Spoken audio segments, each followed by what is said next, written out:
Hello, hello. How's everyone doing? Right. Let me just load all this up. Ba, ba, ba, ba. Hopefully I'm live. I've got that feeling again. I've forgotten something. Right.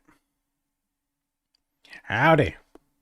Hey, Paul. How you doing? Oh, Popinder. Hello. Hello, hello. Hey, Greg. How you doing, mate? Good afternoon or evening. What is it? No, we're 3 o'clock. It is the afternoon. It is the afternoon indeed. My goodness. I got to be honest. This is the first time being on camera with a mustache, and it does look a bit strange. Some of you may notice the beard has been removed and replaced with a giant tash. I thought I'd give it a go, and I'm not sure. I'm not sure about it. I miss my beard. Hello. Hi, it's Marvin. Hey. Looking forward to this. Tan shaved, yeah. I was feeling bold and creative the other day and thought, do you know what? Let's see if I can rock a tash, but I'm not sure. I'm not sure. We miss your beard as well. I know. As soon as I got it done, it was like, ah. But it's fine. It's fine. Yeah, Poppy really misses the beard, but it doesn't take long to grow back. It's going very well, thank you. How are you? Oh, why do I feel like I've forgotten something? It's just kind of standard, really, I think. Da, da, da, da, da, da.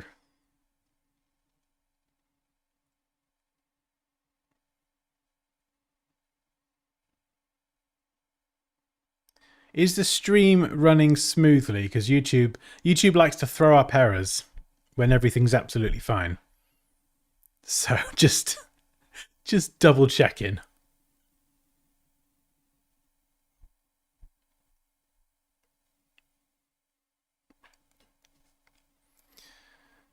Right, we're going to ignore you, YouTube. It's smooth. Okay, yeah, YouTube just decides to say, hey, there's a problem with the stream, even though it's absolutely fine. No idea why. It's okay now. Hey, Raquel, Moosh. Double ding. How you doing? Hey, Grant. Stream is fine, 720p. Nice.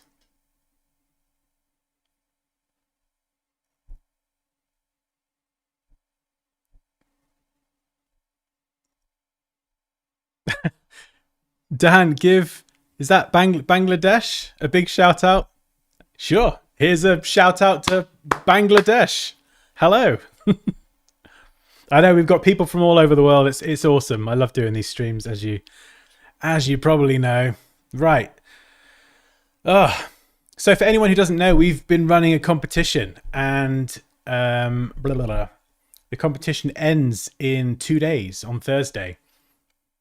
And the whole idea behind the competition was to take 12 pre-selected images and then just combine them together in Photoshop and create something around the theme of crashed before saving.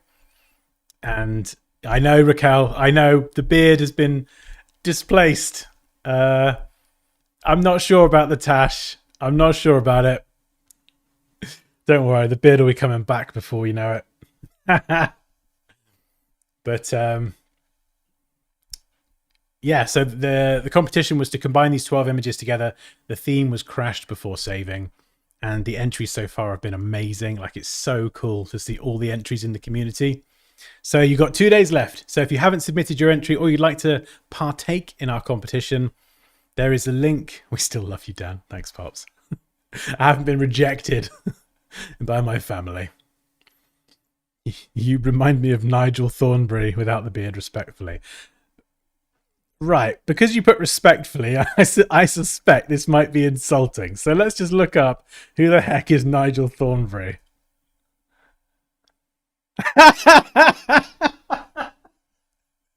Moosh, what the hell?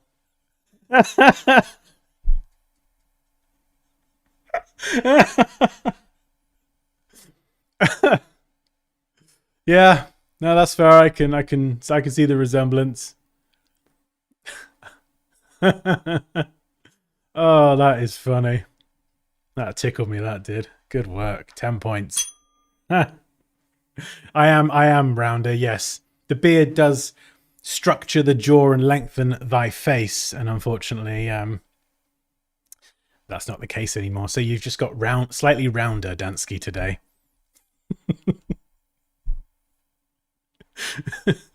I should have known I was going to cop some abuse in the chat today. I should have seen it coming. Oh, right. I'm going to turn on the air conditioning. I'm not hiding under the desk. I'm not having a good cry or anything. I am legit just turning on the AC. All right. There won't be any tears today. Oh. Right. Okay.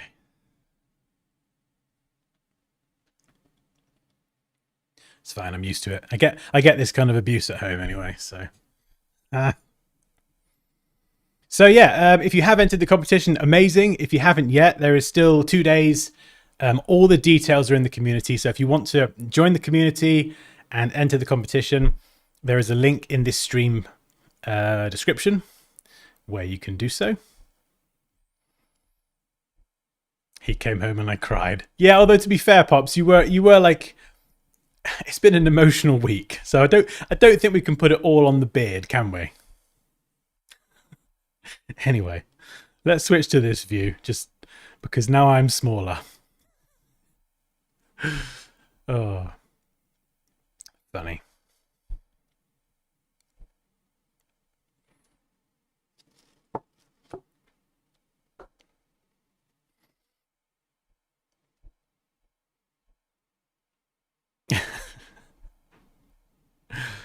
Oh, yeah. So competition with 2 days left. I thought it'd be fun today to dive into Photoshop, and I've done 2 designs for the competition already. Like, obviously I'm not entering my own competition. I've not shown the first one. I will do later on. The second one I posted in the community, and I want to do a third one because I've had so much fun doing this. And every time someone posts a design, I just get inspired to try something else. So I've got all the images. These are said images, and you have to use all of them. Some of them will be more useful than others, and depending on the design you're going for, yeah, depending on what you're going for, it totally forgot what I was going to say then. Yes, depending on what design you're going for, some will be more useful than others. So you might want to have like Big Ben or the car a lot more prominent, and then the moon and something else, you can bury that into the background. So it's not like you have to use all of them and have them all kind of fighting for attention. But I thought it'd be fun today to kind of set myself a challenge and give myself an hour on the clock to try and come up and finish a design. That's the hardest part for me. And I think, judging by what some of you guys have wrote in the community, I think it's very easy to obsess over your design and try and get it perfect. And I know, Paul, you said you were up till 1 o'clock the other day checking that you hadn't missed anything. And that's my problem as well. I'll like obsess over it and I'll just keep trying to tweak it. And it takes me forever for something to actually be done and finished and posted. And so I'm going to give myself an hour today to try and get something over the finish line. I don't actually know what I'm going to create yet. It would help if I had a concept. And I should have done this earlier today, but I was busy doing other things and eating a jacket potato, which was clearly a priority. So man's got to eat. So I'm going to have to think on my feet a little bit here. Yeah, I was just having a good cry. That's what it was. Oh yeah, before we start, I do courses. So if you enjoy this stream and you want to learn Photoshop, Illustrator, all that good stuff, and you can tolerate the sound of my voice, here is a link to check out my courses here. I've got the masterclass that is available right now, and there's Photoshop and Illustrator first class that are more beginner to intermediate level, and they're both coming on October the 20th, which is just over 3 weeks, if my math is correct. Hitler ski. It didn't take long for us to get to Hitler, did it? It always, that's how internet conversation usually goes. It goes one way or the other. I don't think, to be fair, yeah, Poppy straight in there. I don't think it's that bad just yet. You look different. Yeah, we don't need to talk about it, James.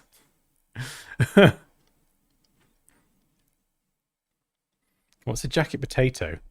Potato with coats. Is that a legitimate question, Moosh? Is this? Do people not know what a jacket potato is? This can't be a British thing, is it? I'm on the third layout already. Nice. It's addictive, isn't it, Raquel? No, well, a jacket potato isn't. Have you not? Oh my god. Okay, so a jacket potato is not. It's contrary to popular belief. It isn't actually a potato that you put in a jacket.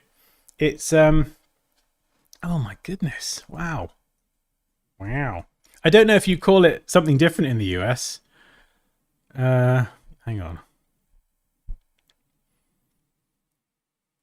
Yeah, here we go. It's a terrible picture, but it's a pretty. Well, there's a few pictures there. Yeah, like a big baked potato. Is that what you call it? Probably a baked potato. I don't. Why is it a jacket potato? Probably because it is like a jacket with a potato inside. Anyway, I'm glad we cleared that up. Basically a baked potato, yeah. We call it a jacket potato if you're in the UK. So there you go. Fun fact for the day. You're welcome.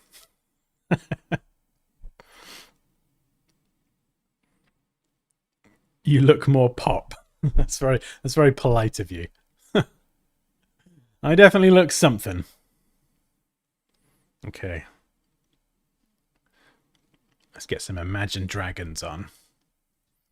Right, I need an idea. So have I got my document? Yes, that's a good start.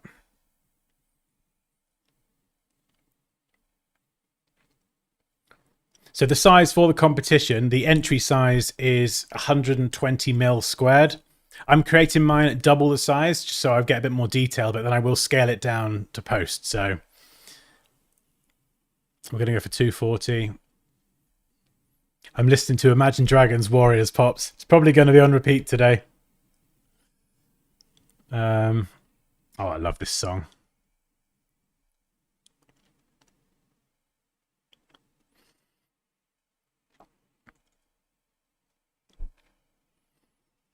This is just naked face down. I think the only thing worse than me with a tash is just me completely clean shaven. I've got such a baby face under there. Great if I want to shave 10 years off my life, but it's not my best look. You like what I call it better, Moosh, because you're imagining it as a little potato with a little jacket. Which, to be fair, is pretty cute. Okay, right. Ideas. Circuit board.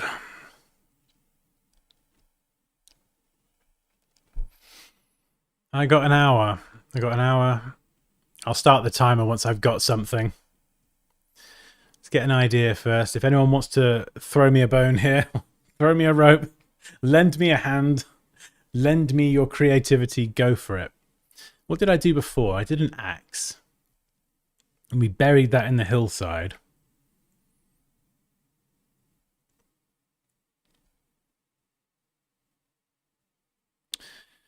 I've got one idea with the circuit board, but I don't know if it's... Because it's got to be like relevant to crashed before saving as well. So I don't know.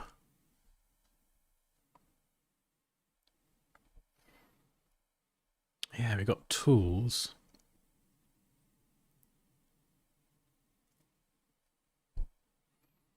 Oh, I just want to think of something totally nuts, like really kind of out of the box.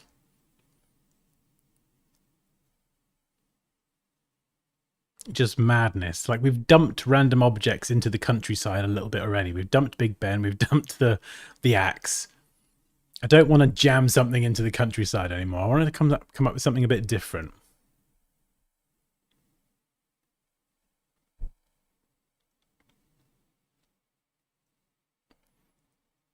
Circuit board on the car and tools around it. Yes, the idea of crashed before saving. Crashed before saving.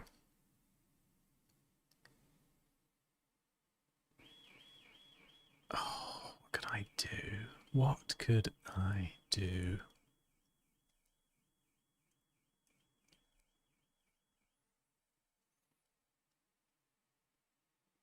I did have one idea of using the circuit board. It's got quite a lot of squares here, or square-shaped bits of circuitry, and I could try and integrate some of the images into the circuit board, almost like windows. So make them into like glass windows and put things in them, kind of like a circuit board style advent calendar.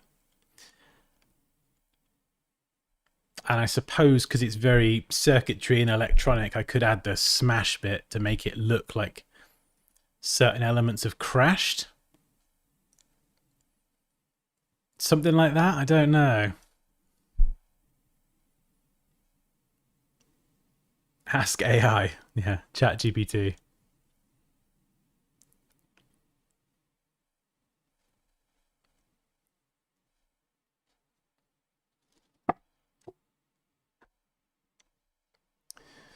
And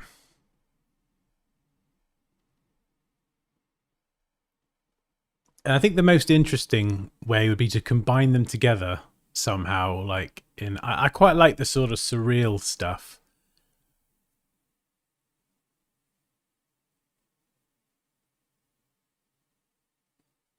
This is the hardest bit. It's just coming up with a cool idea.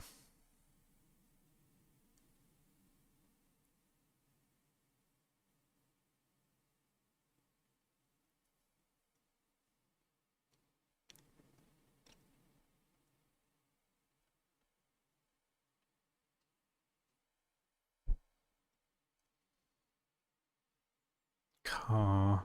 How could I combine them together?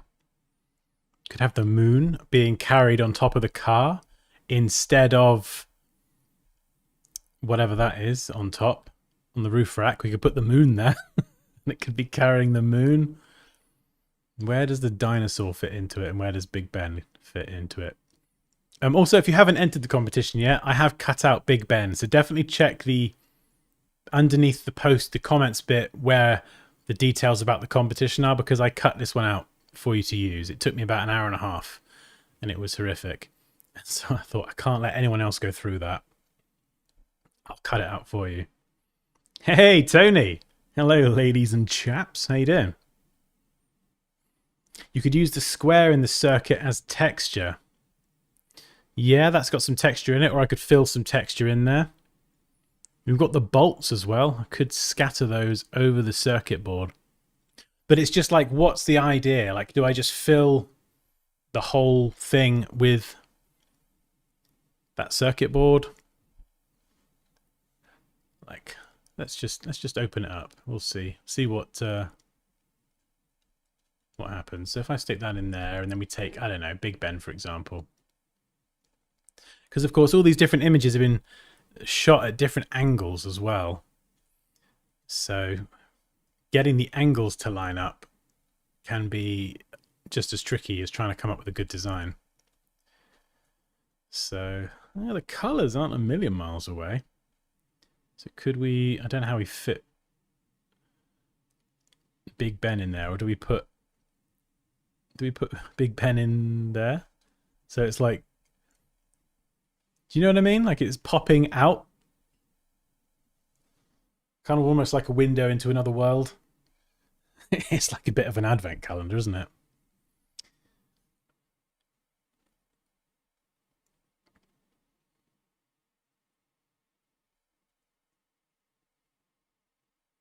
Yeah, I don't know.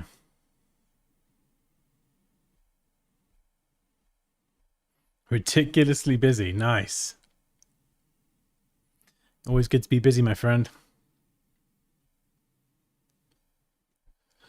Dinosaur. What could we do with the dinosaur?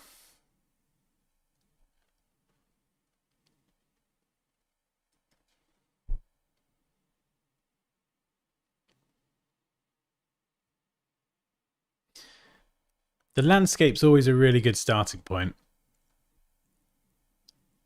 because there's quite a lot you can do with it. So I've done this already quite a lot, but there's no reason to say we couldn't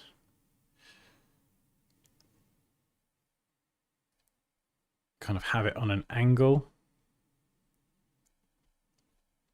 or even have it sloping down like that. That's a bit different.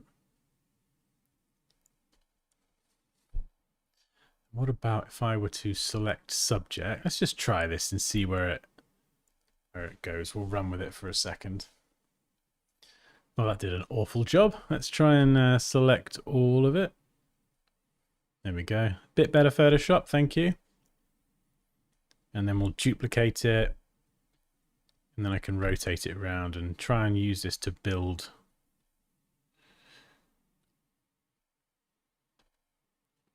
some sort of crack or crevice there. Got like a cliffside.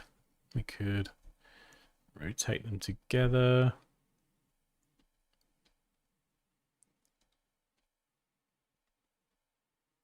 Not entirely sure where I'm going with this, but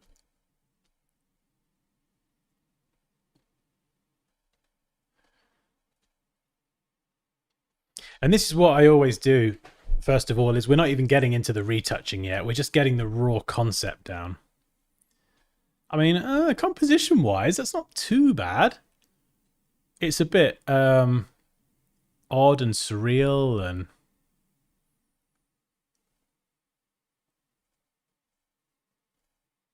what about if the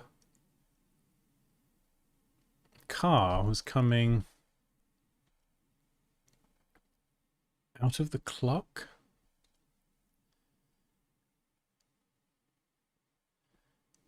Right. I'm going to start the timer. You started work, Dan. No cheating. We're going to start a timer for an hour and we're going to see where you end up at the end. Okay, timer. 1 hour. Ha, let's go. All the pressure.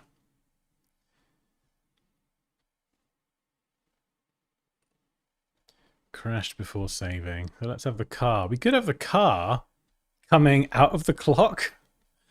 Like busting out of the clock. Going down. Like it's not been a successful mission infiltrating Big Ben, and they're now flying out of the clock.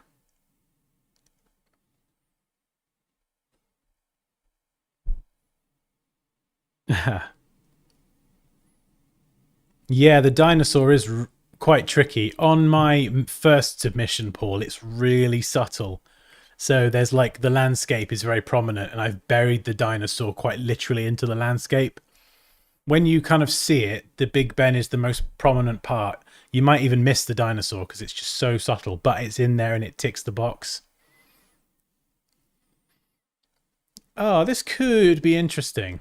It's not as out there as I was hoping, but this could be pretty cool. No, we could make this surreal. I want to make this otherworldly, actually. I want this to be a different planet. And we're going to make this, I'm feeling pinkies and purples and blues. I want this to be an alien planet. And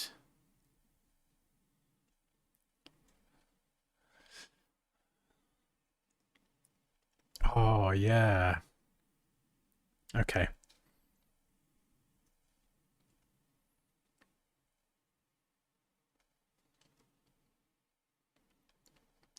Right, what do we got? Circuit board, house.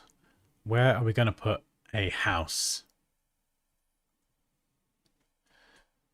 I'm not sure. I mean, it's an alien planet, to be fair, so we could put the house on the side of a cliff, or... Okay. Stick it over here. Why not? Or we could turn it into a spaceship house.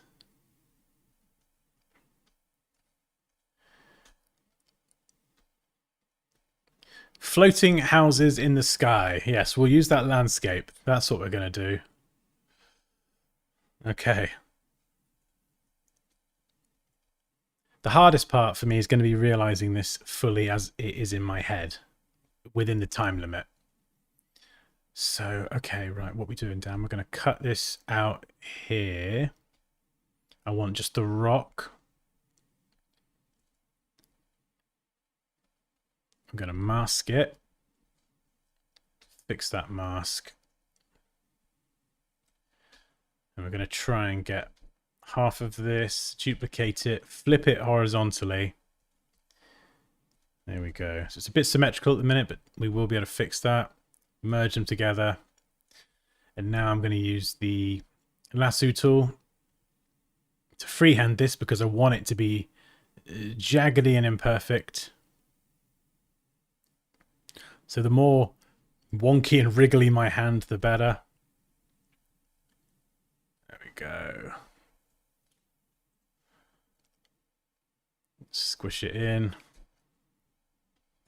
Is the angle going to work? It might. Oh no, hang on.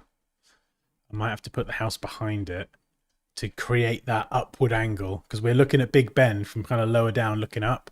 If the house is on top, it's going to not really work. So I'm going to have to warp this, bend it up. So we're kind of looking up at the house, so the angles kind of match. And then we're going to scale this down. Yeah, a little bit of a floating garden there. Don't want really too many flowers in it because I want this to be a bit bonkers.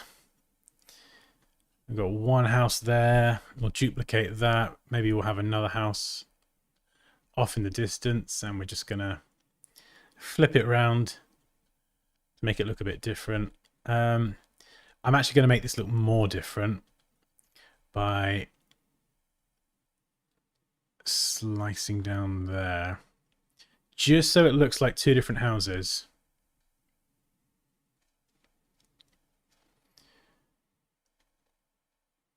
And that'll probably be out of focus anyway.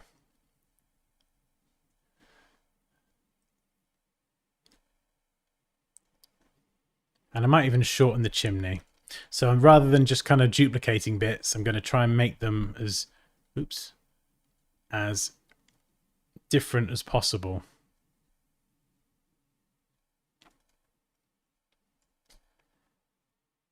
Just so we don't kind of create any repetition.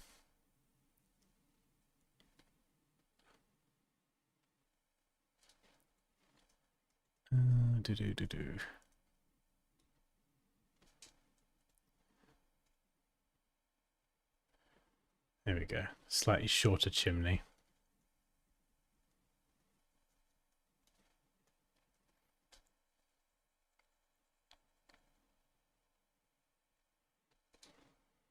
There we go. Merge them together. Okay, right. What images have we got left? Turn the house into a spaceship. We could do. We could do, yeah. It could work. The moon. Right, okay. Well, this I think will be a pretty easy one. For this otherworldly graphic, I could just make it into like a planet or something. So I want this to be not a moon. It's going to be a planet instead. So I might have to color this up.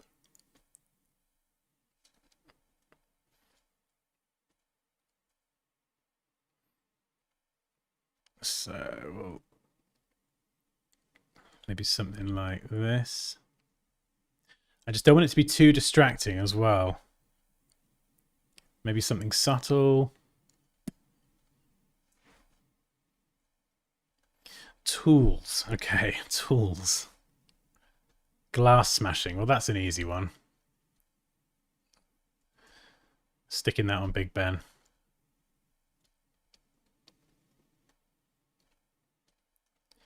Going to bring that down, pop it over here. And we need to make a selection of the clock. So I'm just using the quick selection tool here. Very, very lazily. We just need to get the idea down first. And that includes all the images in. There we go. Got a nice big smash where a clock used to be. And we'll get some debris coming out of there, which could be the screws and bolts.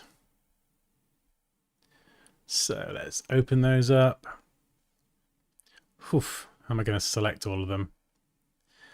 I'm going to... Oh, hang on. Not a bad job. Not bad, not bad. Let's make a selection around a big chunk of them. Ooh. Excuse me, coming through. There we go. Da, da, da, da, da. Right. Fantastic. Bolts. Bolts and screws. Scale them down. They're going to have to be really small. Just blasting out of there. I think that's going to need tweaking a little bit.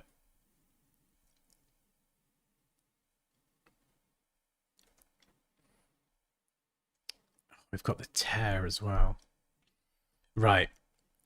What's left? What is left? Circuit board. Circuit board.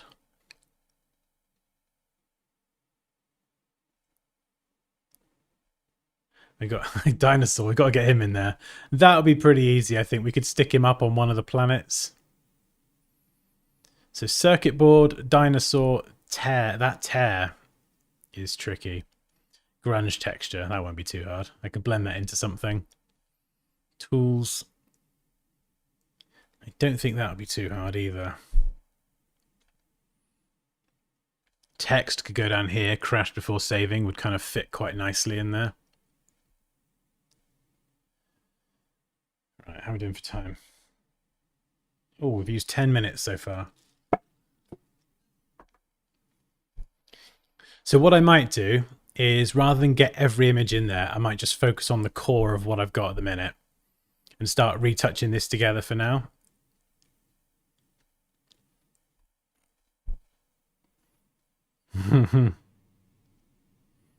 Circuit board under the smashed glass. Oh, I see. What, like inside the glass? That's a really good idea, Paul.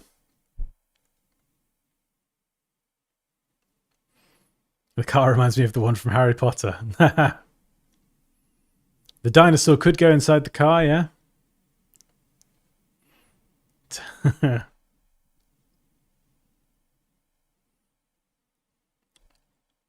Yeah, the only problem, yeah, there isn't really a focal point at the moment. I'm not 100% on the composition yet. Maybe we should try and get the dinosaur in just before I start retouching.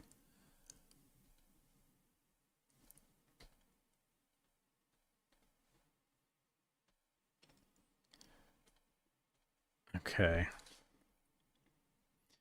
Let's try.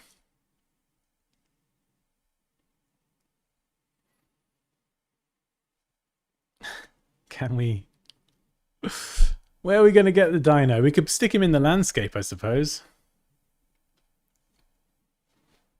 Let's... in my work, I always like having a focal point or a hero or something. And at the moment, it doesn't feel like it's got like that focal point. He kind of fits quite nicely on the rocks there.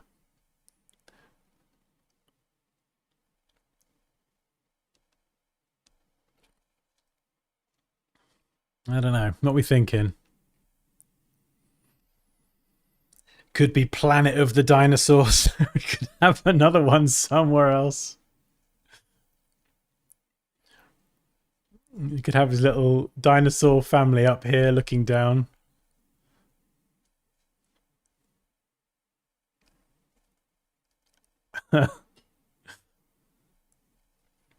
Could even... Oh, come on. We could have a baby dinosaur. Little baby Lego dinosaur. That's cute.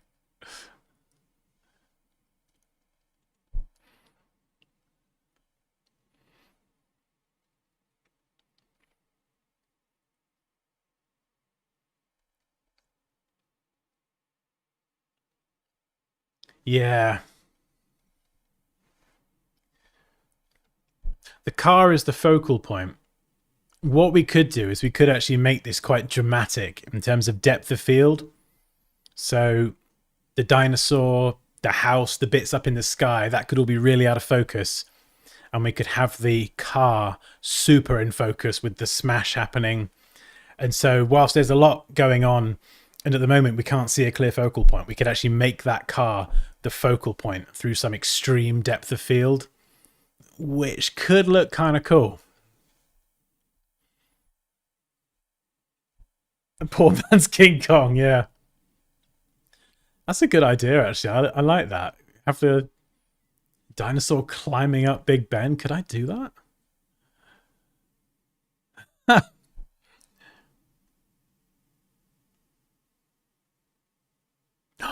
Oh, you just gave me an idea, Tony. Oh, hang on. Okay, hang on. Right, we've got dinosaur. So how would this work? Yeah, like a Big Ben, but I need his tail. I need just the tail on its own.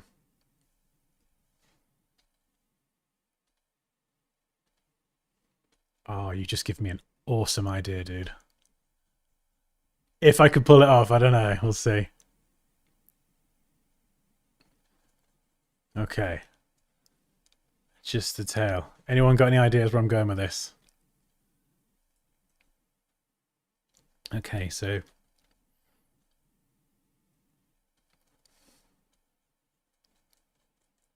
he's up there.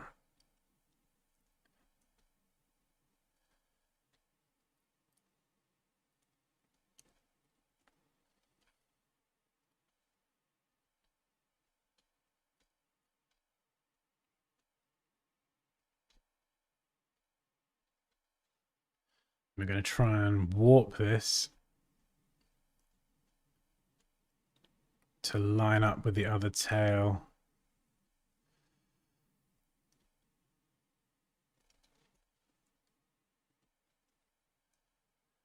Cut that out there.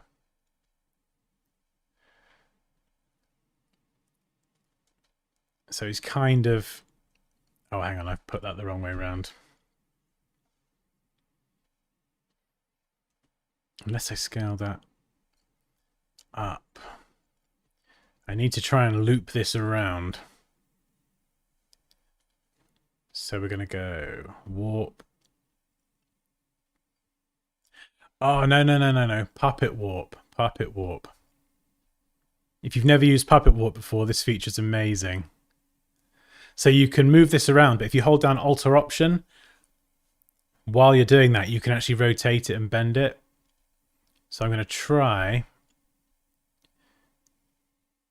I wonder if I could have that coming back on itself. That might be too much of an ask.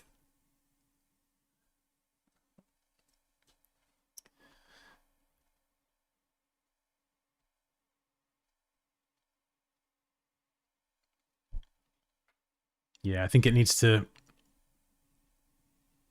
keep going. And then the tail will come round at the bottom.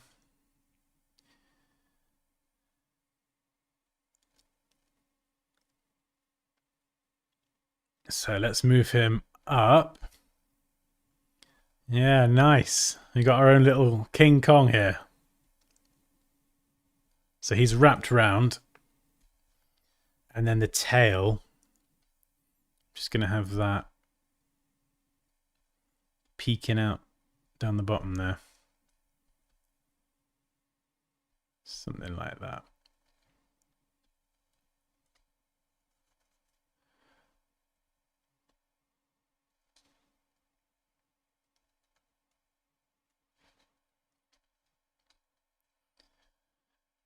I've definitely made my life considerably harder now. Whoops. Okay.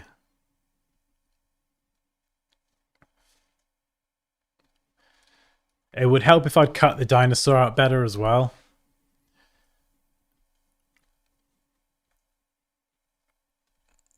Oh man, no, I don't know if this is the part that you really don't want to rush.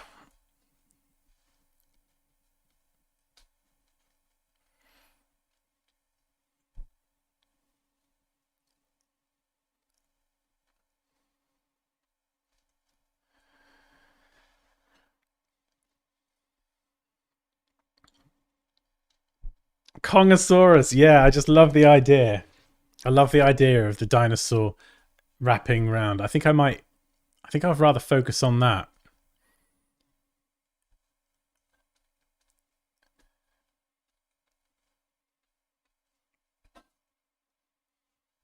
And what I could actually do, let's get rid of the moon. That's an easy one to get in there. We could recenter all this.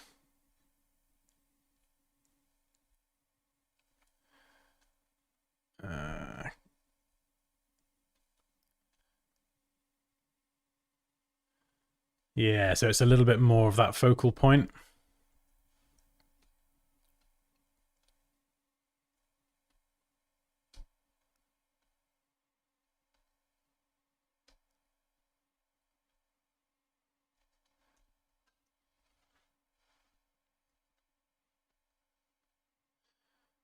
We'll move the dinosaur down just so the car is kind of smashing out over him.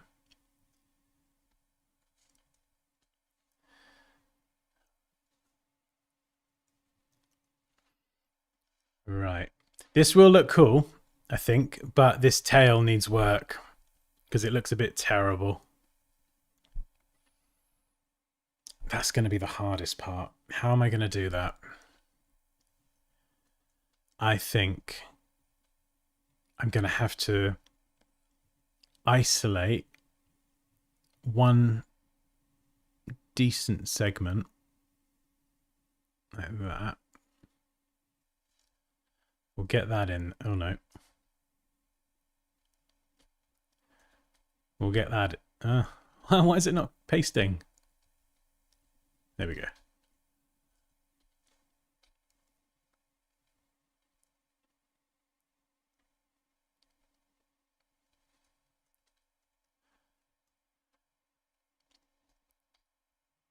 There we go. Finally, we got there. Okay, so we have a decent segment. Let's rotate it so it's straight-ish.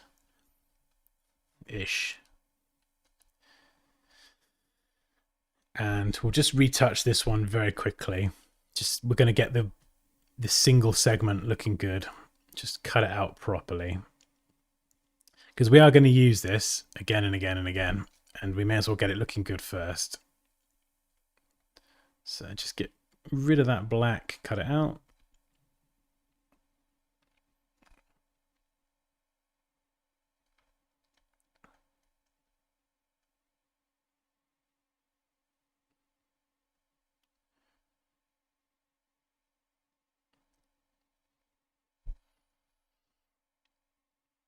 A little hole in there as well.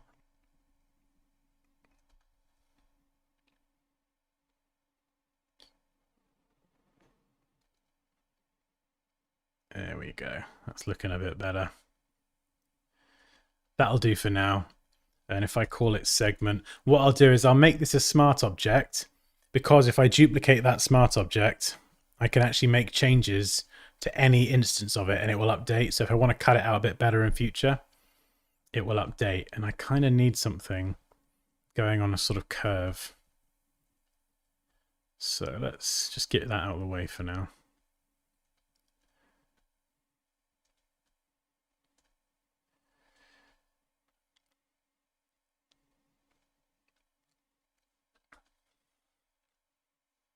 Right, so that's the original. So we're just going to duplicate this and rotate it slightly.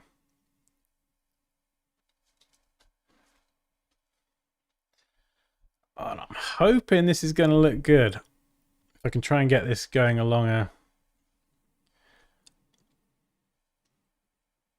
bend.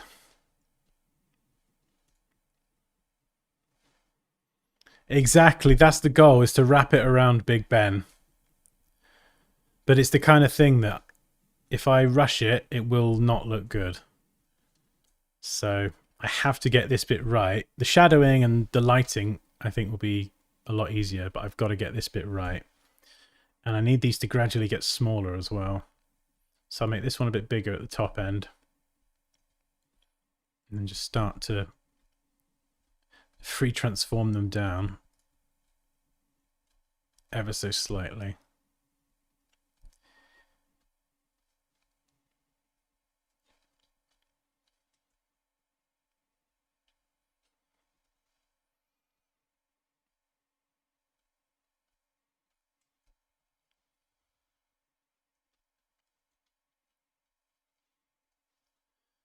And this one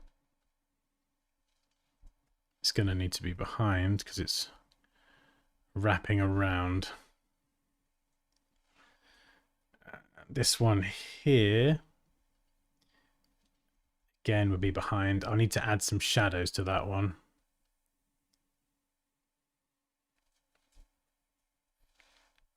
See, I think that looks a little bit better now. It's a bit more of a smooth curve.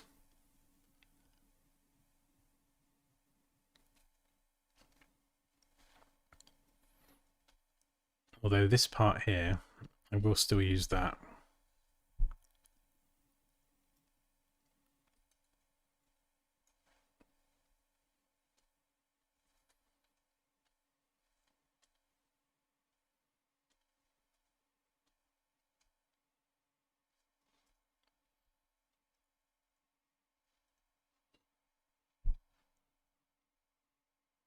Have you hit save recently? Yes, I'm constantly saving, Paul. Every time there's like a split second where nothing happens and I'm pressing keys and buttons and I'm like, wait, what's it doing? So I've got to hit save. Okay, so the car is... Yeah, car. Okay, the car's already smashed through as it's wrapped round, so that makes sense.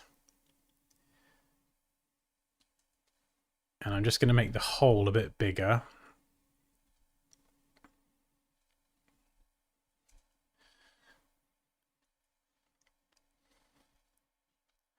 Right, okay.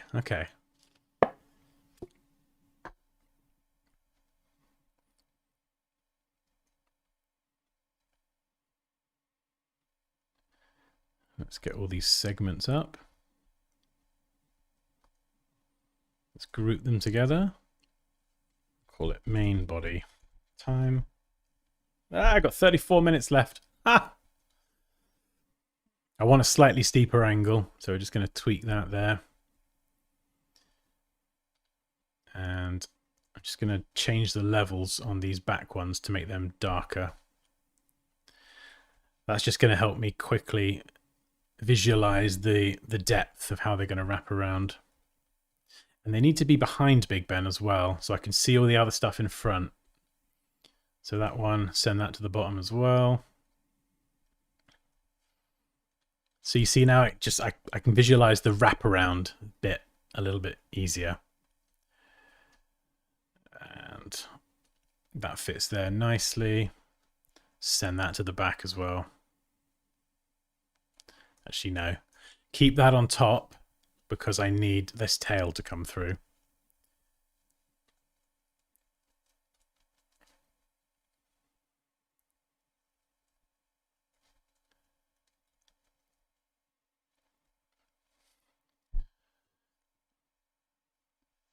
Okay. I think I'm going to start work on the retouching now. Just so I don't run out of time. Because I want to get this looking decent, so... Let's grab all this. We'll group it. And we'll just call that V1. Be fun to look back at it after and see kind of how it's progressed. So V2. Okay. Lighting. Well, I want this to be in focus, so I'm first of all going to start by darkening the exposure of the foreground. So we're going to darken these so the focus is on there. I don't really have a background yet, or like cosmic something or other.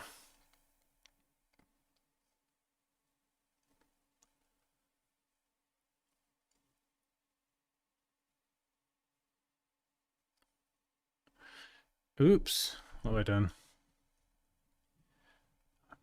We could.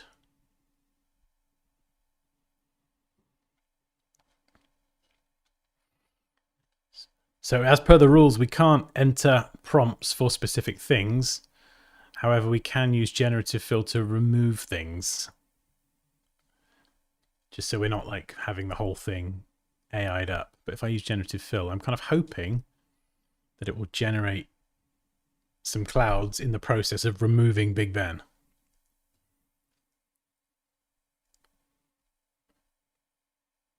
And it should do. I'm pretty confident it will do.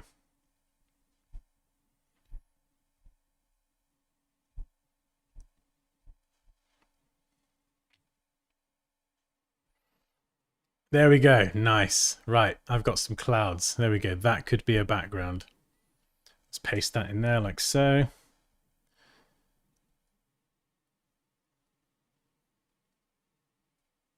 That could work. We could change the colors and make it otherworldly or something.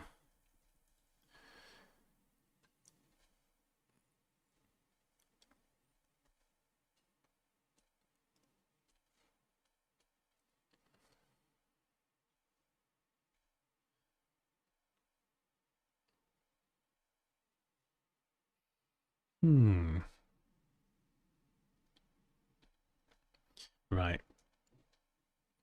Okay, so this is a trick that you've probably seen me use before. First, I'm going to balance the exposure across all these different images. So I like to use a black and white adjustment layer because I don't want to contend with the color. I just literally want to balance the exposure.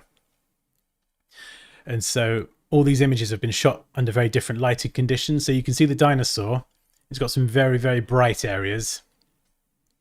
And Big Ben doesn't really have that. So we kind of need them to feel like, even in a black and white view, that they look like they're part from the same, like they match together. So to show you what I mean, I'm going to try and increase the contrast on Big Ben a bit. So there's a bit more contrast like the dinosaur. Here it kind of looks a bit washed out. And same with the car, actually. I'm going to try this. Exposure. Oops, wrong way. Ha.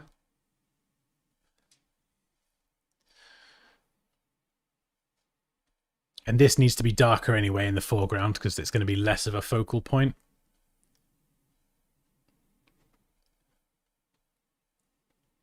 Yeah, not too bad. Not too bad. That'll do for now. Right, next we've got to balance the color. So how am I going to do this?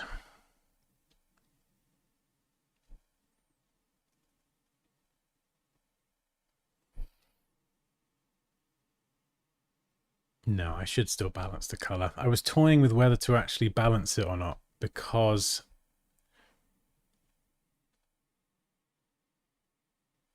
yeah, no, I should still balance it. I've got like a very specific color set in mind. I want this to be very pinky and purpley. So very kind of stylized. But I should still probably balance the color first, I think.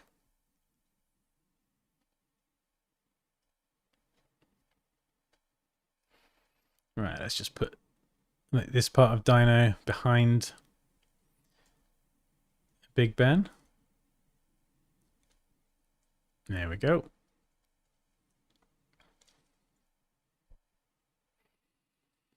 Yeah, I've got to figure out where the light's coming from. I think it's going to be coming from behind, which is, again, going to make it much harder.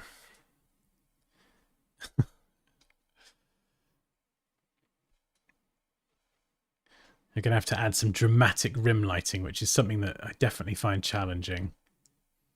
But let's go for it. Let's try it. Okay. So we've balanced the exposure of all of them together. Now I'm going to try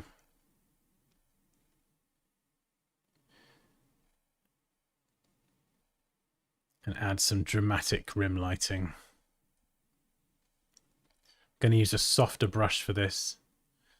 We'll start with, yeah, something like that. Right, so the light's behind, so it's going to start hitting the edges first. So we're just going to brush it away.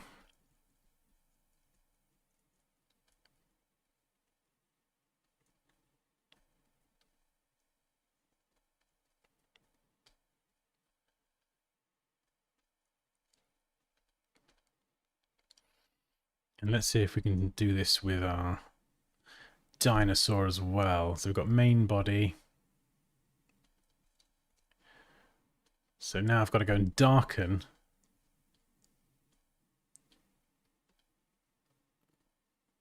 all of the tail bits as well, coming round.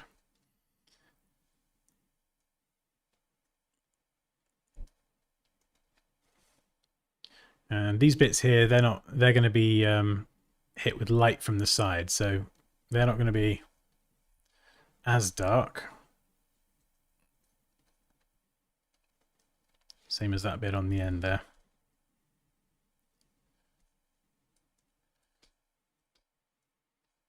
But the bit in the middle is going to be a little bit darker.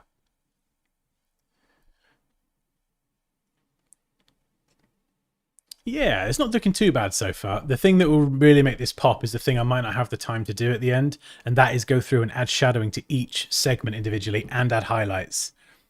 Highlights that will be dictated by the scene, the atmosphere. Purple moonlight, yeah, that's what I'm thinking. Something like purpley, space, like cosmic, not of this world. Which will look awesome, but it'll be tough to get it there and fully realize it, I think. Okay, so we've got this bit of the tail. Definitely going to be some light catching the inside and the outside there.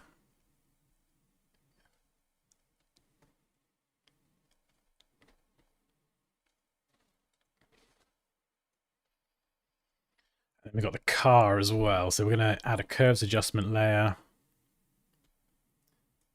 And we're going to bring that down, make it nice and dark. Kind of want to make it as dark as the darkest part of the image, because then when we brush back in and remove it, this kind of acts as highlights. Underside, maybe a bit under there, a bit of the wheel might be kind of catching the light. Then like a bit of light kind of streaking across there. Bit coming through the window as well. So that is glass. So we're going to just let a bit of light flood in there.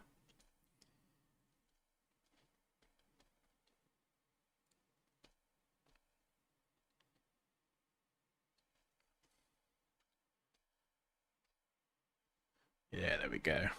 So this part's all in shadow, and then the top left part is kind of being hit with the light. Shattered glass, I'm going to create a bit more contrast there. So just pull that down, pull that up. That's the easiest way to create more contrast in an image. Just so it stands out a little bit more. And then I've got to think about the shadow that's being cast as well. So this tail wrapping around is going to cast a shadow.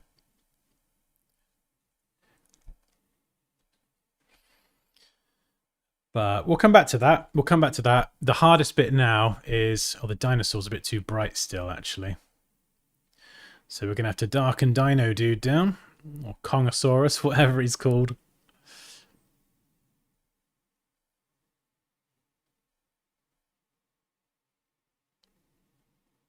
Yeah, that looks pretty cool. And then I'm going to darken him down again. And use this as like a shadows layer. So again, I'm going to go super dark with this one. Invert it, and then I'm going to brush certain areas back in. So certain parts of him isn't going to get caught by the light. And this is really hard doing this. Rushing this is even harder, I'll be honest. Like, this is something I find hard.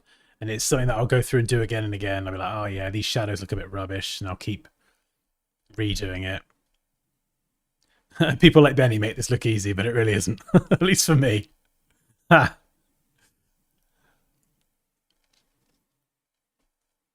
Yeah, you got to think about it in terms of 3D. So it's not just a 2D little Lego dinosaur. It's that we've cut out. We've got to kind of actually brush this in and make it look a bit more three-dimensional. As you can see, if you just blanket brush like I did there, it doesn't look as good. So it's definitely not worth rushing. Just brushing in some shadows here. Just areas where the light isn't quite reaching from behind.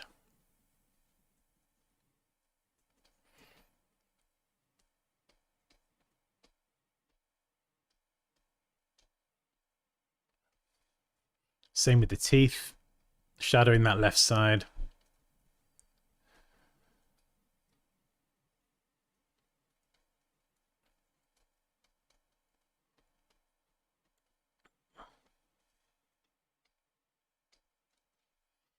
And that's just literally me doing it for a few minutes, and you can see the difference already.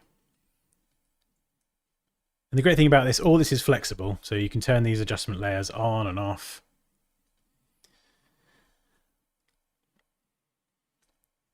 And I think here...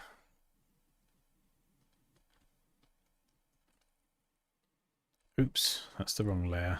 Where's me dino? Kongosaurus. Let's go and brush this in. Or...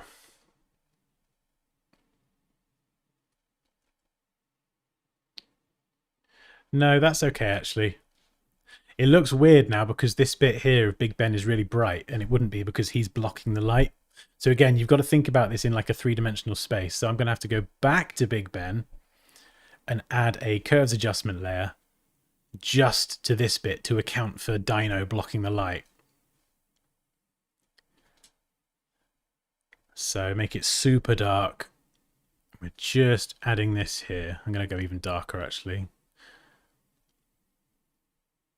Yeah, we're just adding a shadow. Dino is casting a pretty hefty shadow across this part here.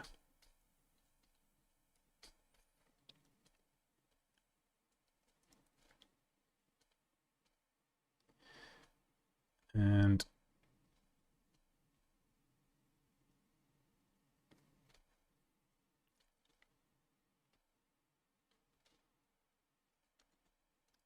yeah, that'll do for now. Right, now I need some sort of cosmic background. How am I going to do this? And just quick question, are people enjoying this? Is this helpful? I know it's a lot of me talking and teaching rather than chit-chat, but let me know if you're enjoying this or if it is utterly boring. Either answer is absolutely fine. Right.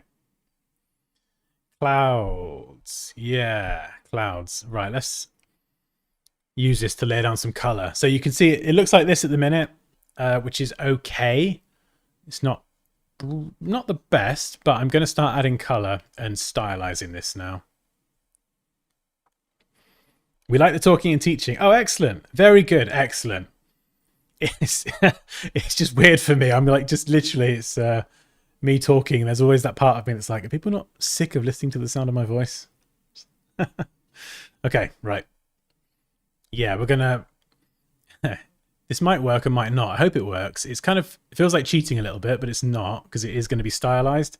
Normally, you'd have to balance the colors a bit more, but I'm going to have a very particular style to this this piece. So I'm hoping I can kind of get away with it, not having to do that. So we've got that there. And... Where's the landscape? I've lost the land. Landscape. Oh, 17 minutes. Wow. Wow. Okay, right, we're going to colorize that. Make the landscape pinky purpley. Oh, yeah, this could look all right, actually. Sky. Where are the sky? Sky. Maybe solid color. try and pick.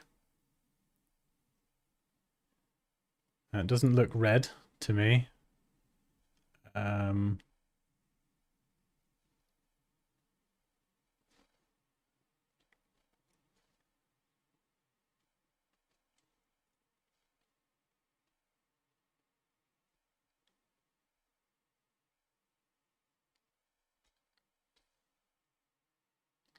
Let's move this down a bit.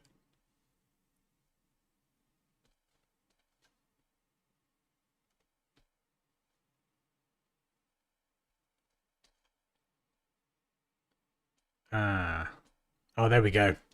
There we go. I was just being a bit silly. Okay. Pink. There we go. Invert the clouds, maybe? Better. That's more like it. Right. Okay. Color-wise. Desaturated, maybe? Maybe something like this. I could actually, let's convert this to a smart object. Oh no, my liquify isn't going to work because I'm in the wrong version of Photoshop. That's all right. I've got the other version installed. Liquify is busted for some reason in 2024, but in 23 it works. So we'll close it down. And where's my design? Okay. No, wrong design, Dan. Where's it gone? Oh, how could you lose the design, Dan, you absolute plum? There we go. Is this it? 2023, right, okay. Clouds, smart object, liquify. Don't know why, it seems to work in this version.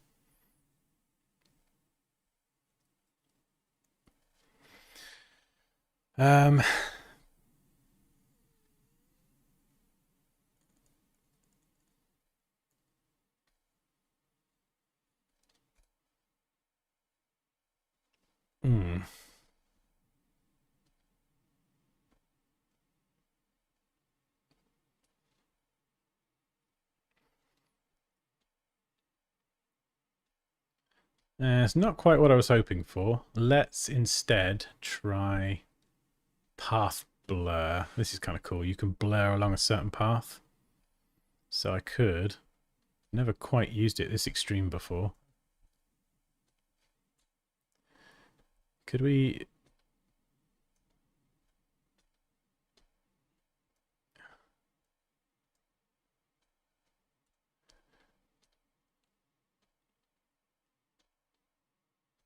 That's what I'm going for. Trying to create some sort of tornado style swirl. That'll work. I'm happy with that. I just hope I've got some cosmic brushes as well. I don't know if I have. I can get some. I just don't want to lose time. Damn it. Damn it. Invato! Huh. Okay, they've got some. I know they've got some good ones here because I've used them before. Nebula. That's wrong. Come on, Dan. Let's type. Let's type quicker. Now I can't obviously use graphic. That's the one I want. Nice. We can use brushes though. Oh, feeling the pressure now. Whose idea was this? Is this yours, Tony? If this looks terrible, I'm going to hold Tony responsible.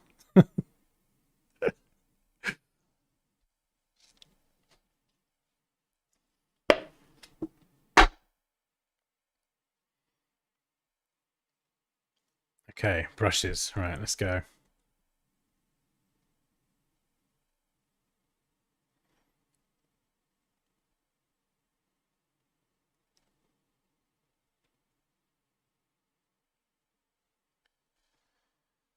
Nebula. Nice.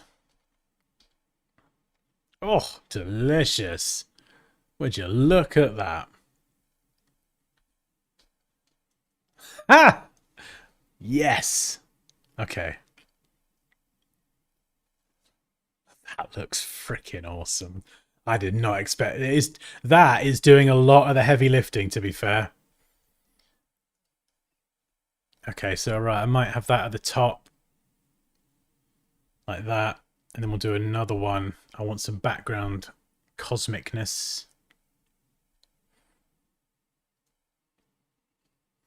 Bit there.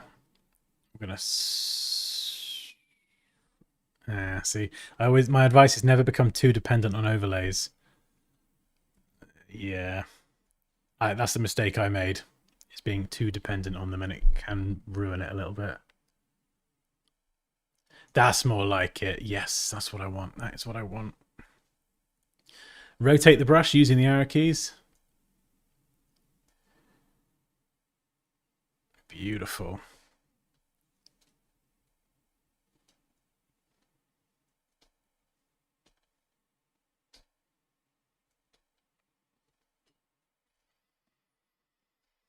Oh, normally I would spend ages refining this, but I do not have the time. So we're going to do that, and I'm going to change the color. If you want to change the color of a white brush, add a hue saturation layer. The trick here is to actually bring the lightness down. Bump the saturation, lightness down. If you go lighter, it'll just stay white. So if you've already stamped your brush in, this is quite a nifty way to kind of... Yes, this is the kind of... Yeah, this is the palette I want to go for.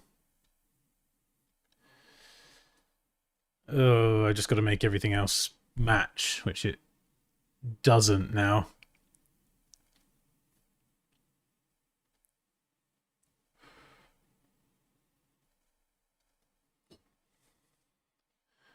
Dinosaur, he needs to be purple as well. This is why you name your layers. Where's he gone? Where's my dinosaur? There you are. Dino, okay. Colorize.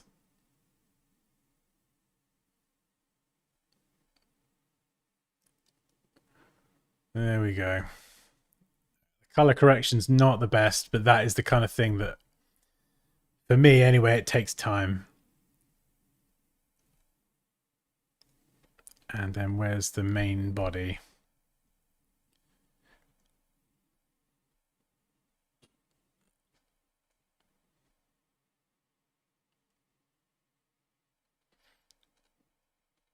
$298.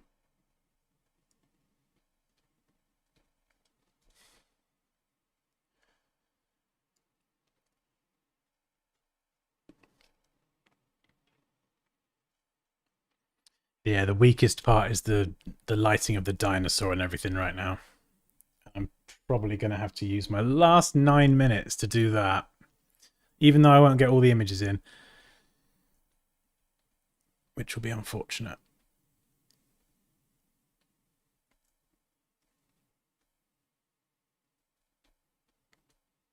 Right, so I'm going to stylize this here, but I don't want to just blanket purple everything. So I am going to drop the opacity a bit, just to let some of the original color come through. So you can see it's got a purple tint to it, but it's also letting that color come through. Same with the glass. I'm going to give it the purple tint treatment, but then I'm going to drop it down so we get some of that original blue color come through.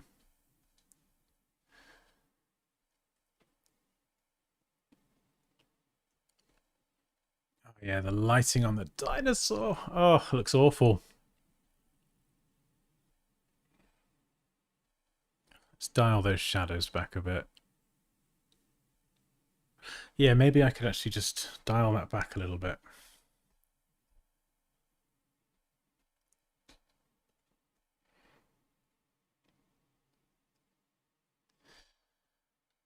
Yeah, let's just do that. Maybe shadow on the clock tower. Maybe let's make that a bit more dramatic.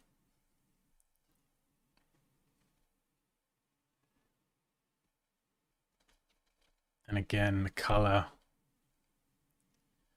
Just drop the opacity so it lets some of that original color come through.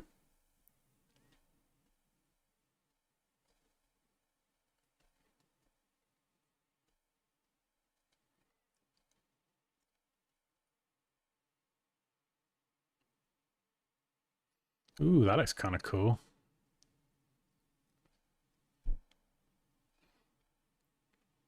Accentuating those highlights a bit more.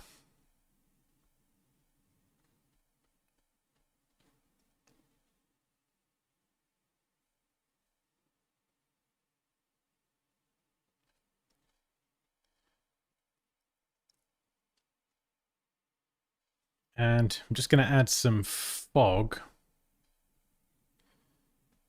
above Big Ben, make it purple.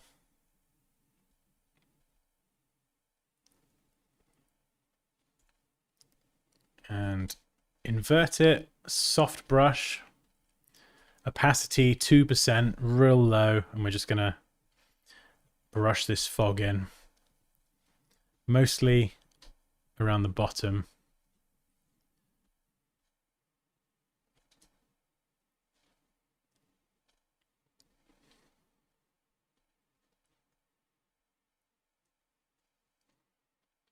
There we go, brushy brush.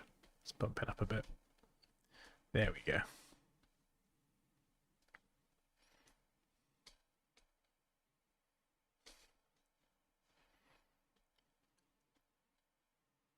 Desaturate it a bit. There we go. Just makes it look a little bit more foggy.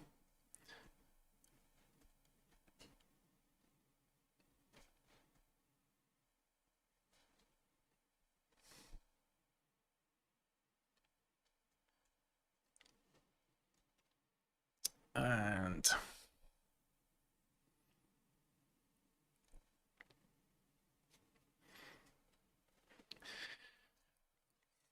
yeah, the shadows and the highlights are probably the most important part of this moosh. What I would do with the other images that are less important, I'd probably just put them in subtle bits.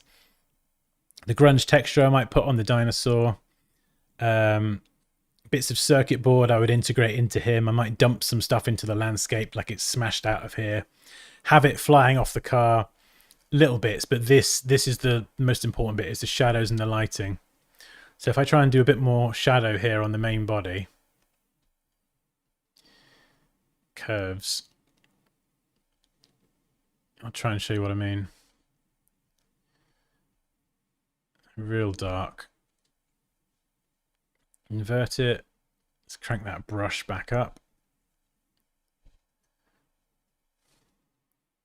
So at the moment it's all kind of evenly lit, so it looks very flat, and obviously we've got this three-dimensional scene here, so we're going to just, I mean, look at that. Even just that gives it more of a 3D tooth shape.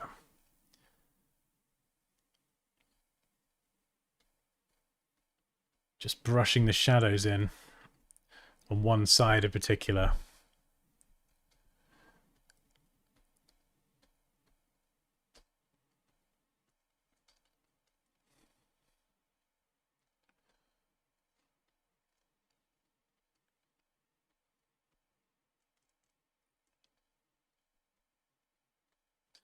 And obviously I said don't rush this bit. I'm definitely rushing it. Less light coming here because it's kind of in front of Big Ben. So again, you've got to think about the direction of the light. I'll be honest, there's not a lot of thinking going on right now. It's more just frantically doing.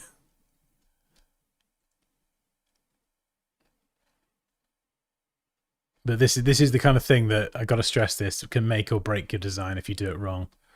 You see there, just even doing it quickly, it just adds a bit more depth.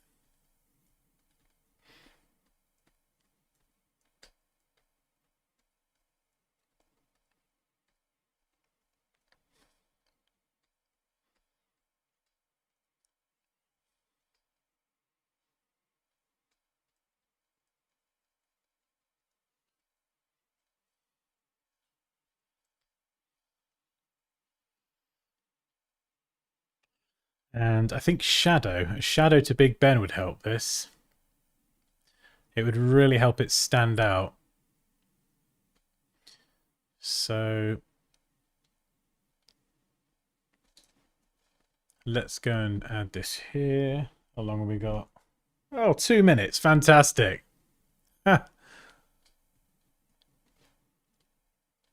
Yes, I'm just going to brush in. This is just going to help it stand away from Big Ben a bit. As if it's actually casting a shadow.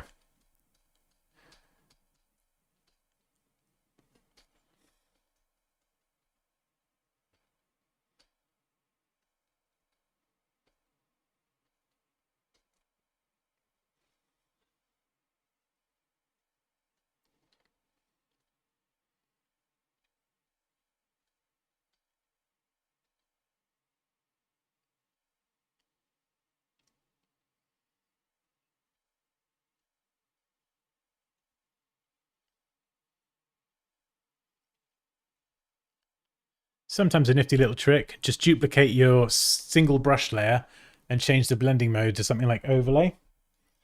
And you can create some more dramatic colors. Now what I need to do is go and add some highlights, really.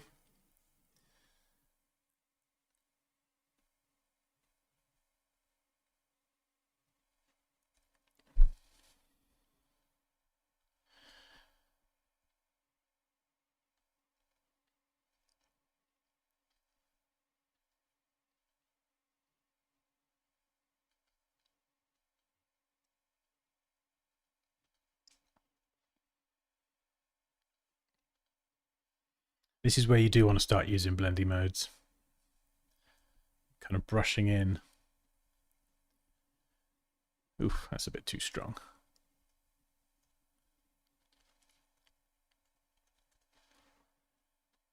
I think my time is almost up. I'll still carry on, but I think officially, you see here I'm just adding a bit of kind of light coming from the cosmicness. Oh, and that is time. That is time.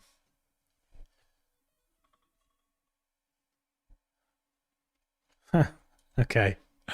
There we go. There's an hour's work. Let's have a little look at where we landed.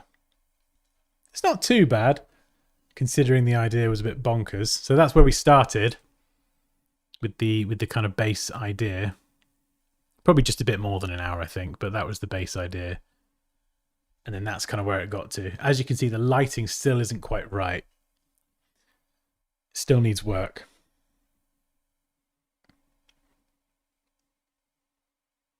The frantic design. How do you make it look like the main part of the design is stuck to the tower? Shadows and highlights.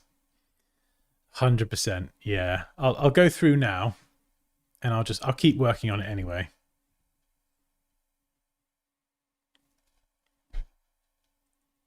Set a timer for 20 minutes. There we go. I'll do another 20. I would love to carry on working on this as well, like a bit later on, and just see if I can get this looking decent. Okay, so what was that? Oh, no, don't do that, Dan. Don't do that. Don't start being frantic. Yeah, let's get to that. So we're going to use the same color for the highlights. That's quite important because it's all coming from the same light source.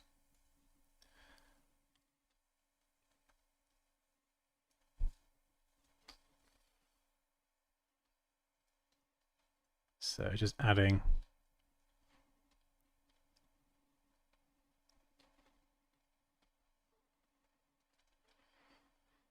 some very subtle highlights.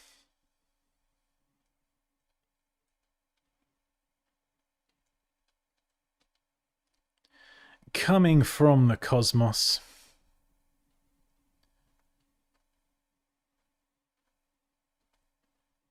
And again, this is something that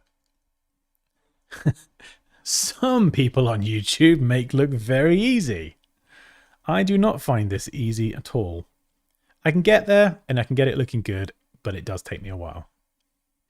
So if you struggle with highlights, even after watching 50,000 tutorials, you are not alone.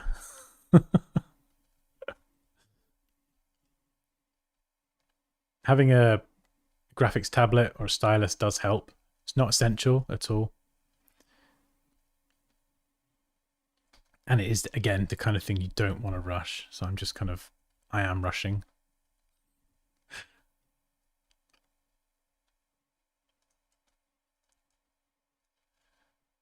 But you can see just, and the thing about this as well is what this does is it helps add a bit more, some highlights coming off the light source in the scene. It adds a bit more drama, but it actually functionally adds a bit more depth and helps separate this whole mechanized tail wrapping around Big Ben.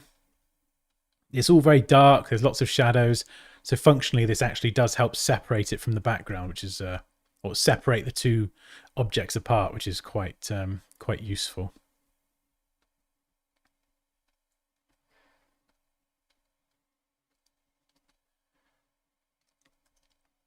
And something that I do find I do quite a lot with this is I'll brush in loads of highlights. I'll have a cup of tea, go and do something, sleep on it, whatever. Come back and go, oh, that looks a bit terrible, Dan. And you see things once you've had a break from working on it that you wouldn't have seen before. And so sometimes the highlights don't turn out the best.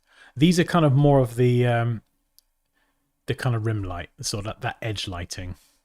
And what you can even do is if you want to get in the cracks like this and be really detailed with it, I need a tapered brush, so I'm going to have something softer and a bit tapered. Takes a few goes to get it. There we go. Boom.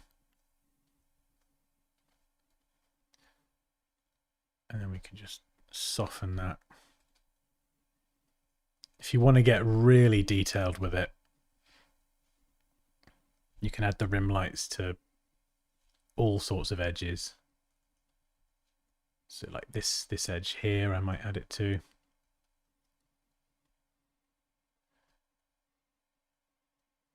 That little bit there. Takes a long time, but it definitely can make a big difference.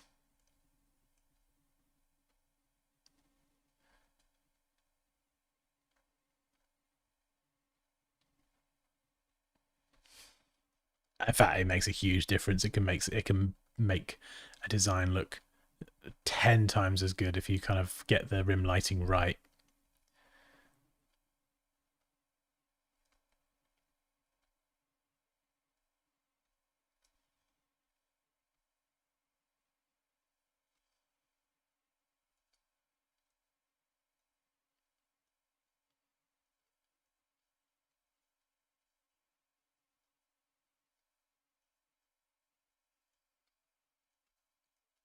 If I just zoom in, you see the difference here?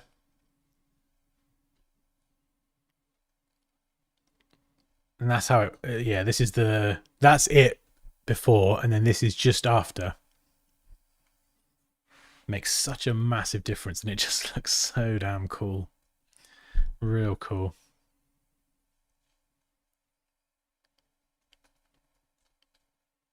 So we'll do a little bit more. I mean, like I would in reality go through and I would highlight. I wouldn't highlight everyone because that wouldn't be realistic. As you get more towards this part, you might start to see less of these, to be fair, because they are kind of obscured by Big Ben somewhat, but definitely around the left and right edges, those highlights would be a bit more prevalent. So I'm going to do some hard ones now, and then I like to do some softer ones where that light is kind of spilling over.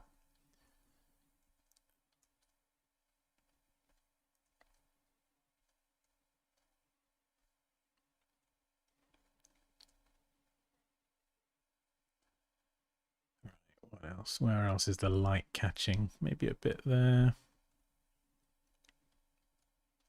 Definitely on that corner. Light's going to be catching there. And I think knowing where to put the light is hard as well. If you've done any work with 3D and you've worked with 3D shapes and lighting, you might find this a bit easier because you get more used to working in a 3D environment. and you think, okay, the light's coming from here, it would hit here and here. So maybe it would just reach there. And yeah, a little bit, a few other bits. And what I'm going to do now is I'm going to duplicate this same layer, clip it again, and then scrub that mask and then add a brand new one. And I'm going to use this to add some spillover light. So it's kind of not like that. It's a bit too extreme, but we'll go nice and low. I'm just going to brush it, especially around these edges here. So it's just spilling over a little bit. I might even bring that down really low. Because sometimes if you have the hard edge highlights just on their own and there's no other lighting, it can look a bit weird. Like this kind of can look a little bit weird. So I'm just going to brush in that little bit of spillover light to sort of complement the hard highlights as well. Hard highlights as we're calling them. So before, after, and if I just zoom in here, again, it still needs lots of work, but you can see the difference the highlights make, and that's just me doing it super quick. Same with the car, we could go and add highlights to that. And the dinosaur. The dinosaur is going to be the hardest one. In fact, I wonder if I invert the dinosaur.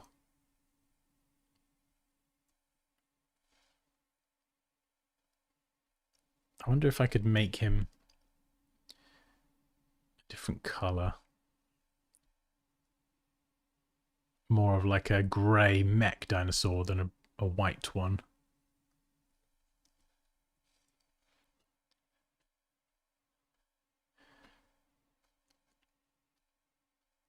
Yeah, this is a hard one to light as well, because you've got light kind of spilling through from so many different places.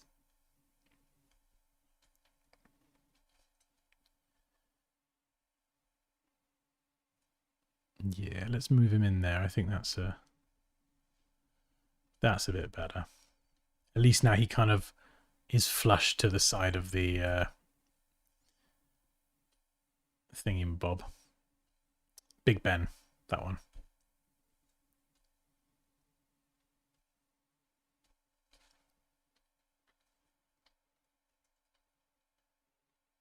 There we go. That looks a bit better. It's still quite dark around here, though, and that's one thing to be careful of again. Is just if you make it too dark, you can end up with these like dark spots. And it can just look a little bit too dark. So I might have to dial back some of these shadows. And sometimes it's even a case of just getting rid of your adjustment layers and starting again.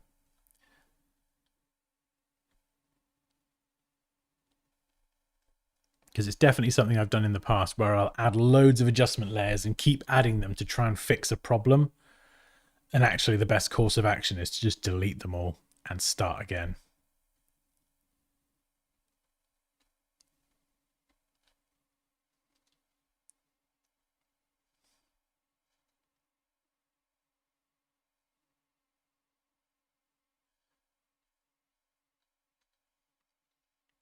Yeah, it's not looking too bad.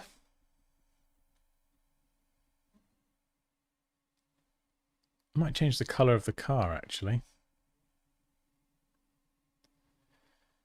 Where's the car gone? Travis head. Is this your client's work? No, I don't do client work anymore. Don't even mention it. The lighting of the dinosaur is crazy. Yeah. That would be tough, but again, the dinosaur is such a focal part that the lighting of the dinosaur and Big Ben, lighting that properly would be tough. I quickly did it around the edge, but it definitely needs a proper sort of going over to do it decently. Car. We could change the color of the car as well. Make it red.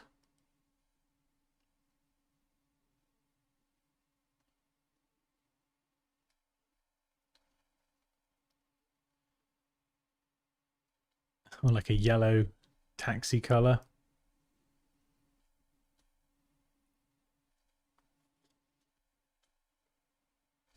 Yeah, it's not too bad like that. Let's just dial back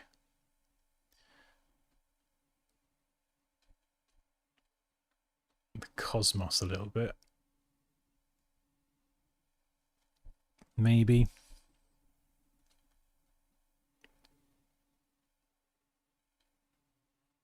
Oh man, it's so hard.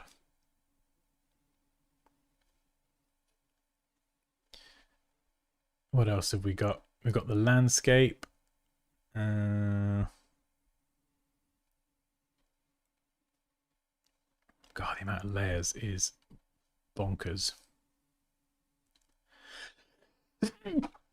Oh, excuse me. Right.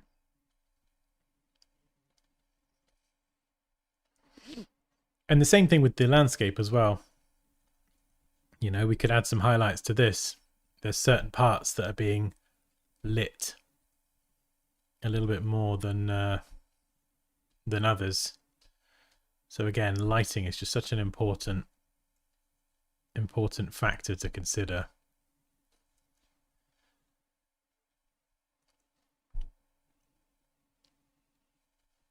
And Big Ben, where are you?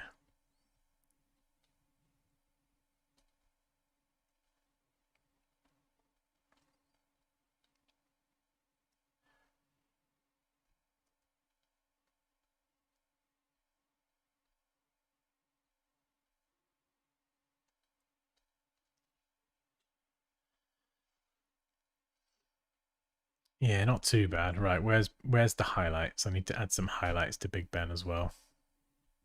Let's just try and see if I can get it looking decent.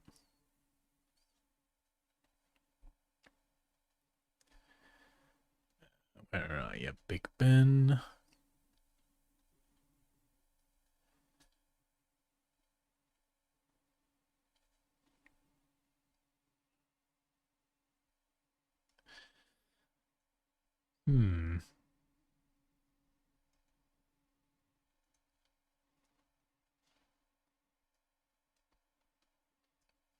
Oh yeah, this might help actually. If I just softly go around and just brush in a bit of pinky spillover. That might just blend it enough, I think. Whoa! Whoops. Obviously, you don't want to go too heavy with this because just blanket brushing in pink everywhere isn't always going to look brilliant.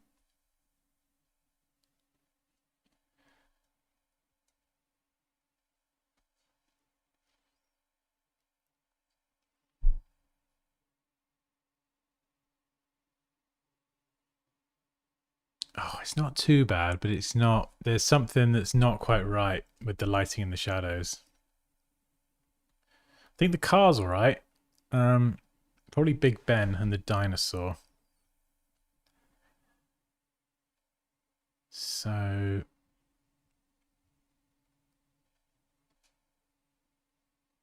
let's try adding some highlights. Let's try adding some dino highlights.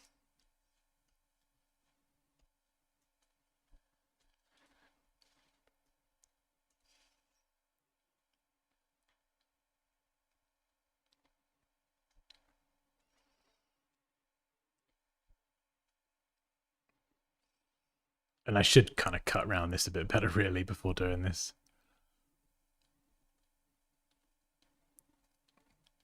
The hard bit with this one is the holes as well, because of course there's going to be light coming through those holes.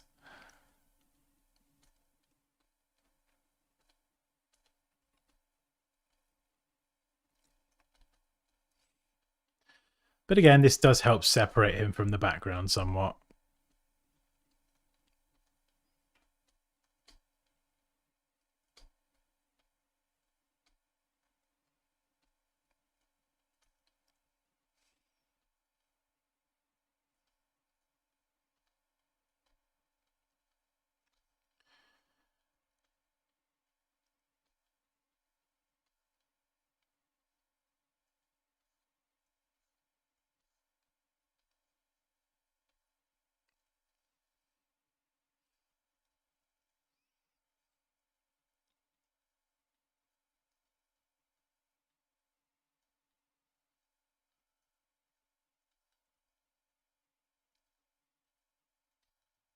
mean, I do love doing this. It takes a while, but it is a lot of fun, especially when you get this right. You can see even there with the claws, it just helps separate it from what's behind it.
Right.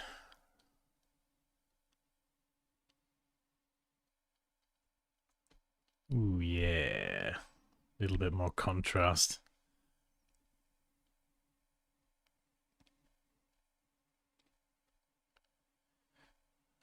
I wonder if I can kind of do something here.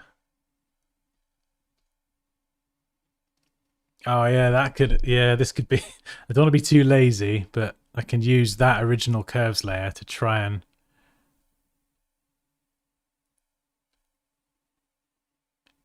do something with the lighting like that.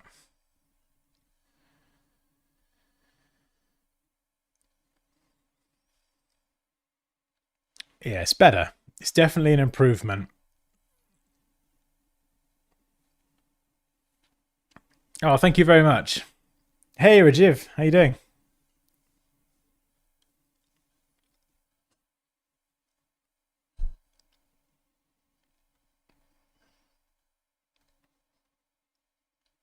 Right, main body.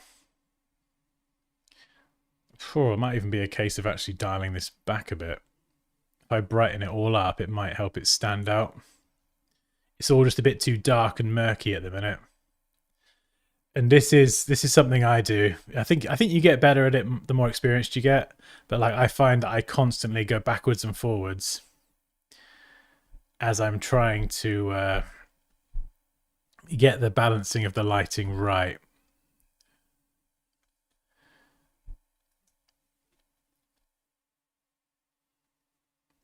Yeah, that looks a bit better in the middle now. What have I what have I done there? I like that.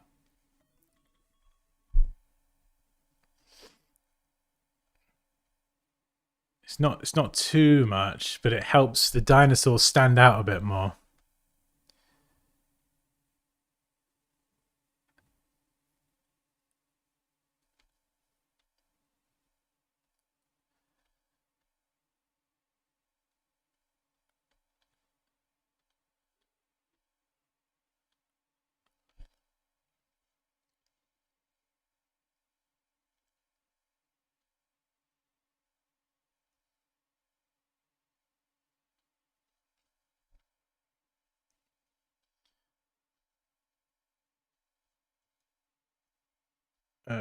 Cosmos.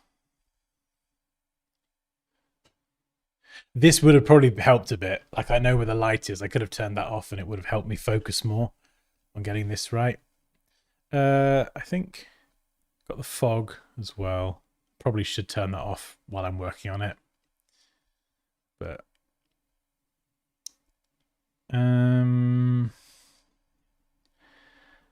what else have we got? I think we should blur the landscape now. So I'm going to convert these to smart objects so I can apply smart filters that are editable. So we're going to go tilt shift. This is great because this will blur, but gradually in a certain direction. So what I can do, let's move that down Where do I want this actually?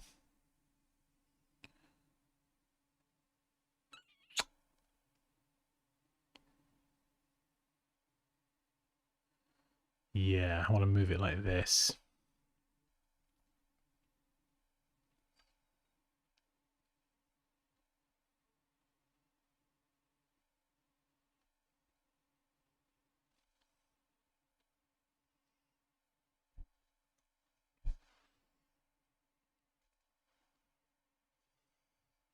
There we go. Throwing this out of focus should put a bit more emphasis on the tower, the Big Ben and the dinosaur.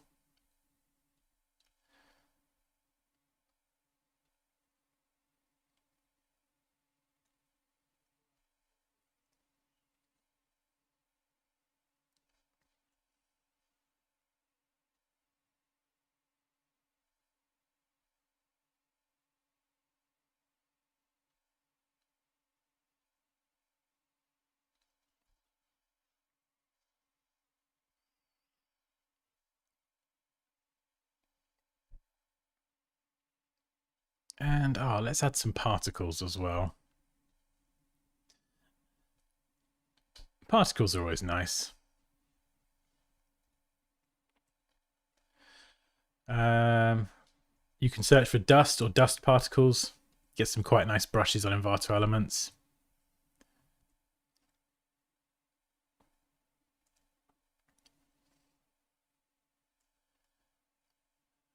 What about snow? Have I got snow? Yes, I do.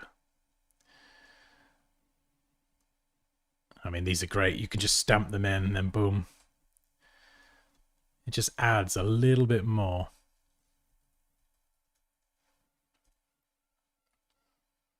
Something else that can be quite cool, actually, that it's fun to experiment with is the color lookup, where you can load in a LUT, and this can kind of... I mean, look at that. Wow, that looks cool. I love that one. Straight off the bat, it can give you ideas for a completely different sort of color style. Ooh, I think I like that first one. That looks cool as well. Oof. What if we combine them? And then I use a gradient to remove.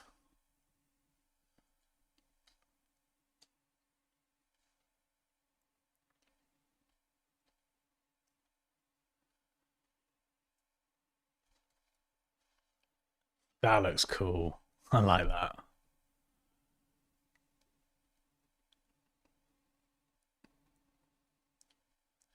Changes up a lot of the stuff, but if you put it at the top, it kind of changes some of the highlights with it. I wouldn't recommend using that too early on. It's kind of like a nice to have. Like you could change all of this with adjustment layers normally. What about a gradient map? Go for something really stylized.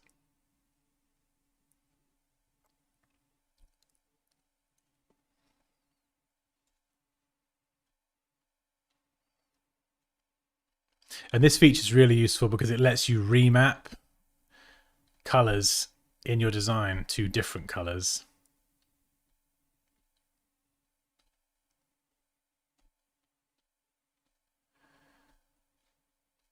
So for example, I could go for something like this. Oh yeah, that's a bit better actually. Yeah, more stylized. This is kind of what I want. Oh yes, that is so much better. Definitely keeping that. It's getting a bit closer to that original idea that I had in my head. We need some dramatic lighting though. And I love adding like a lens flare or something. And we can do this just with a soft brush, nice and easy.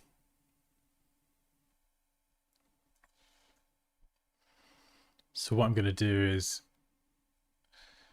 press cap locks to get a precise cursor, pop it there, make the brush bigger. And if I drop the opacity to 10%, I'm going to click. Make it smaller, click, make it smaller, click. And just keep repeating this. And then go back up if I need to. And it's one little trick to add like this staggered glow, which can look quite cool. Or you could have it kind of coming through one of the dinosaur eyes. Like if that's where my light source was, for example, like if I were to grab the cosmos and move that swirl so it's kind of lining up with the dinosaur's eye, I could have that light flare coming through there, which I'm definitely going to try.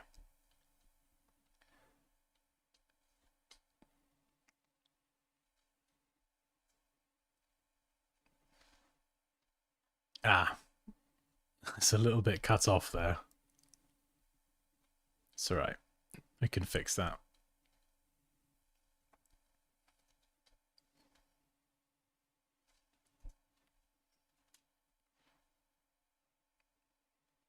All right, let's fix.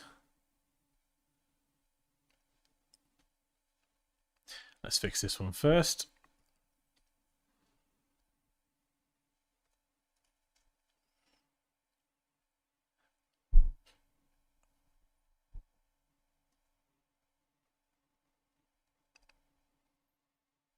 Oh, that looks cool.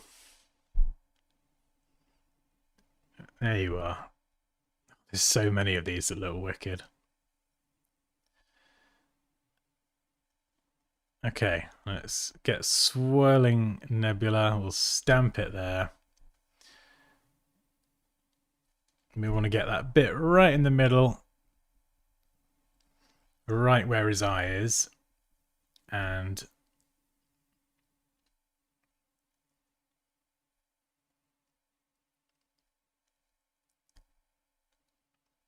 let's duplicate it.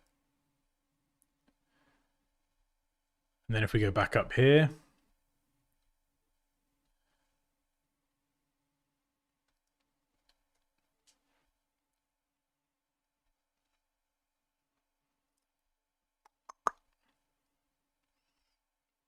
so we're going to have the light coming through the eye.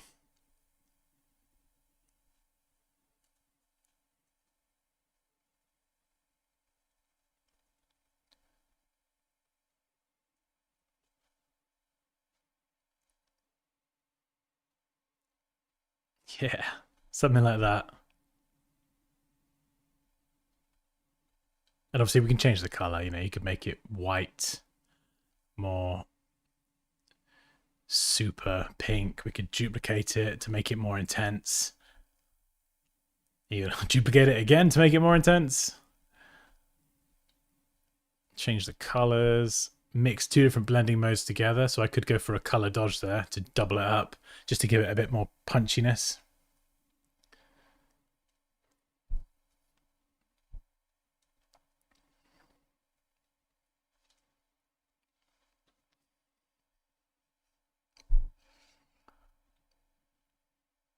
And then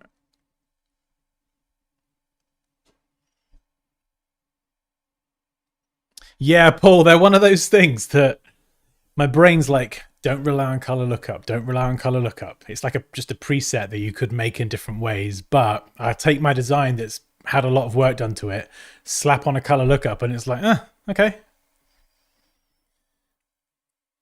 Like with my main design that I've not shared yet, it was very like gray, and I think I used a color lookup, and it was one that made it more blue. And because it was a snowy scene, it was like, oh yeah, that makes it much better. It's a snowy scene, and it was too desaturated, and just by adding that color lookup filter, it like looked more bluish, and it just made it look so much better.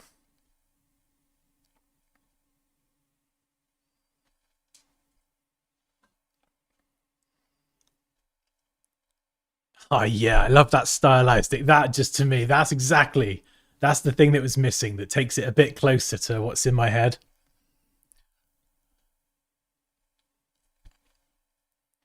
Right, let's get some text in there.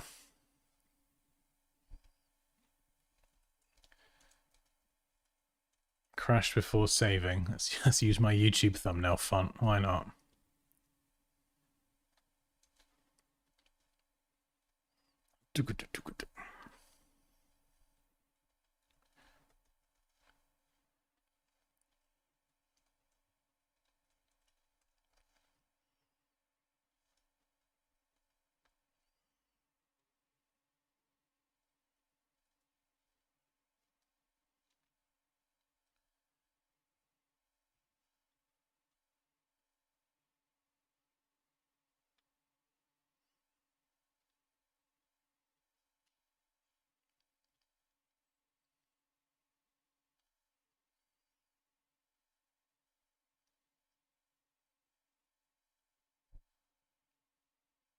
Yeah, there's a few different ways I could play this, actually. The text is probably the easier part. Crashed before saving. I might run it across the middle, actually. Because then it doesn't interfere with the design. And we'll just go control. I can play around with this later. Bump up the tracking.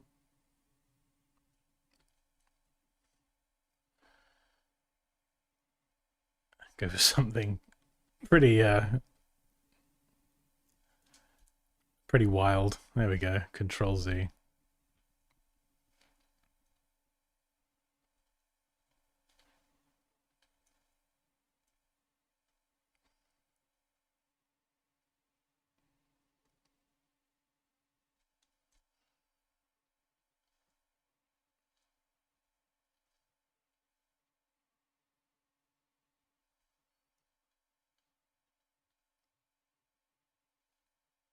Yeah, we could do something like that. I think I might use a color. Or a gradient, actually. No, I'm going to go with a gradient, because I just flippin' love gradients.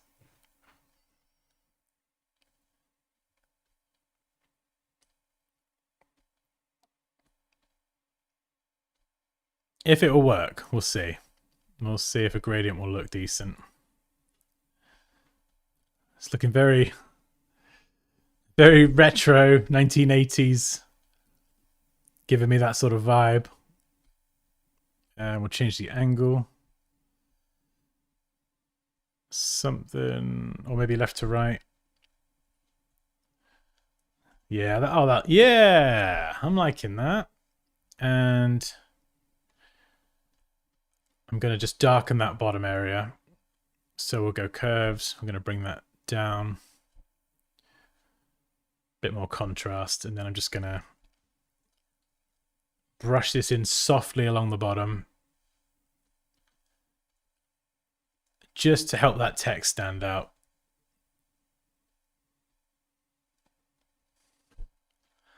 And the thing is, I haven't got all the images in there, but this would be so easy to do because, you know, I could just, like Paul said earlier, I could put the circuit board in there. I could add a few screws blasting out of there. Oh, the moon. We haven't got the moon yet. Where's the moon? This should be quite easy to switch back on if I've still got it. Where's my moon layer? There you are. Hang on. Can I get the moon layer in there? Let's get it above the cosmos. Let's make it massive. Giant moon.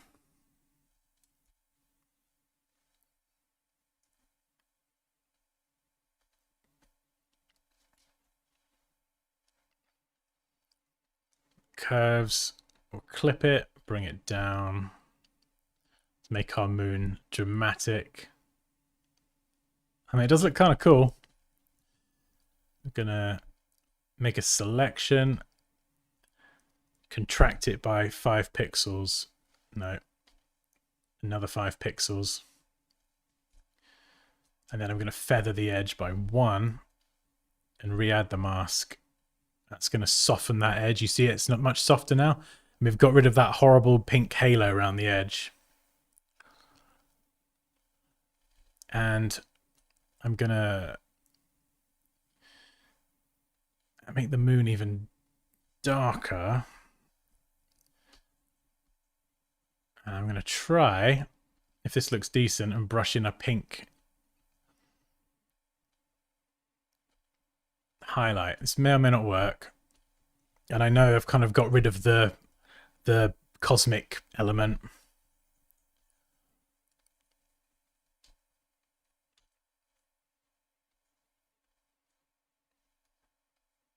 Just having that light spilling over.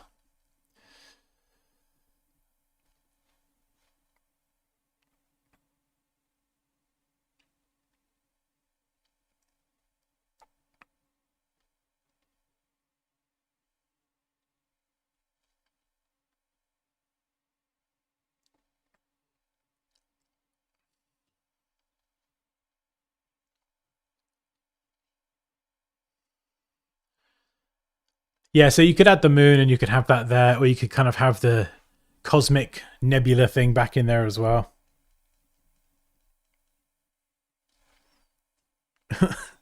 What are you doing? Is the coat... Wait. Quick question to what you are doing. Is the coconut milk okay in the fridge? Is that two different questions? Yes, the coconut milk's fine. I opened it, or someone opened it. No, I think it was me yesterday. Oh, moon or no moon? I don't know. It gets the moon in there, which is cool. I suppose what you could do, actually, is make it smaller and have multiple planets. Oops.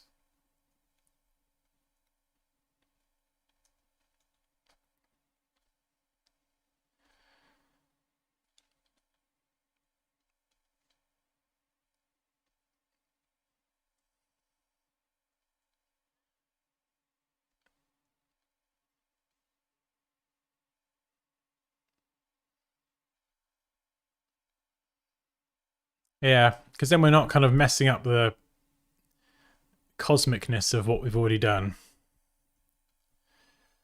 We could have another planet over in the distance, like that.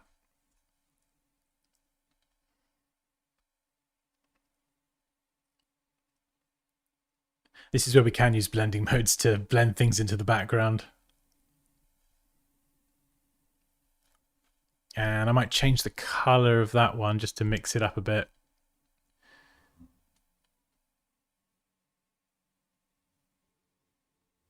Just so the two planets aren't the same. They're using the same image, but you can see the lighting's different. So they kind of look a bit different now. And I'm going to soften this again just by contracting that selection and feathering it very slightly. And re-adding that mask. And the one in the background, I'm going to smart object that and blur it. Again, just to help create that depth. So we'll go for 2 pixels blur, and then this one here, smart object, and I'm going to go for 1 pixel. So the further away, you just want to gradually increase the blur. And even the cosmos, actually. I could blur that.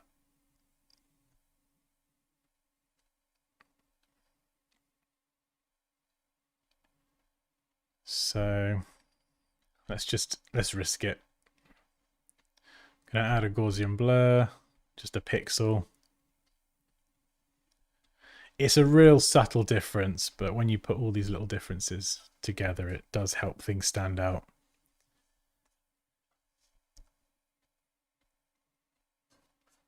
And then maybe just a bit of contrast. I don't know if that'll top it off.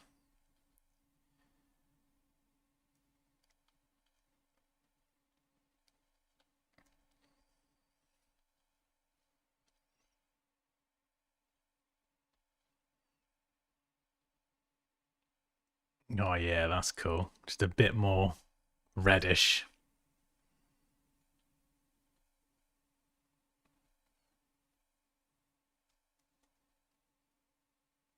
Ha! Love it. Maybe just even a slightly darker color there. Actually, no. No, I quite like the washed out look.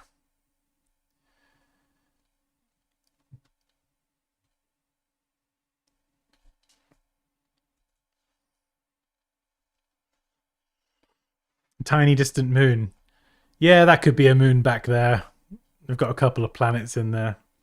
Oh, thank you, Raquel. I think it's turned out okay. It's been, what, 2 hours? Hang on, I better just text my mum, actually. I'm supposed to be meeting her for a cup of tea.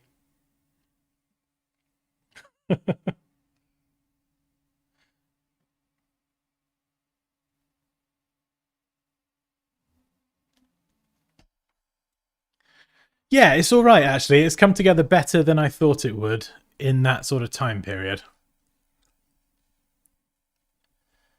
Let's get rid of the text because I can mess around with that after. I think this is the kind of thing that I would say don't rely too much on this. That seems to make a massive amount of difference, but that can equally be a crutch. So if I do carry on working on this off stream, what I would do is I would turn that layer off and then I would work on the retouching more. So all the shadows and the highlights and all this stuff that I mentioned about the dinosaur, I would go and work on this. And I want this kind of these core things to be looking good and to fit together. So the design, the success of the design isn't dependent on me just turning that on. That's like a nice to have, like an extra at the end. I want the design to be able to stand on its own 2 feet without it. And that's a mistake I made. You know, I've made that many, many times, and I still do it sometimes now. I think, oh yeah, we'll just slap a color filter on. And that's exactly the look I'm going for, which is great. But then I've got to turn it off and go back and get the retouching looking good. Like I said, all these shadows and the lighting and all this bit round here, that needs to wrap around the side a bit more. You know, focus, same here, this needs to wrap around the side. I've got to focus on those core fundamentals. And then I can add the bells and whistles and the extra lighting and stuff afterwards.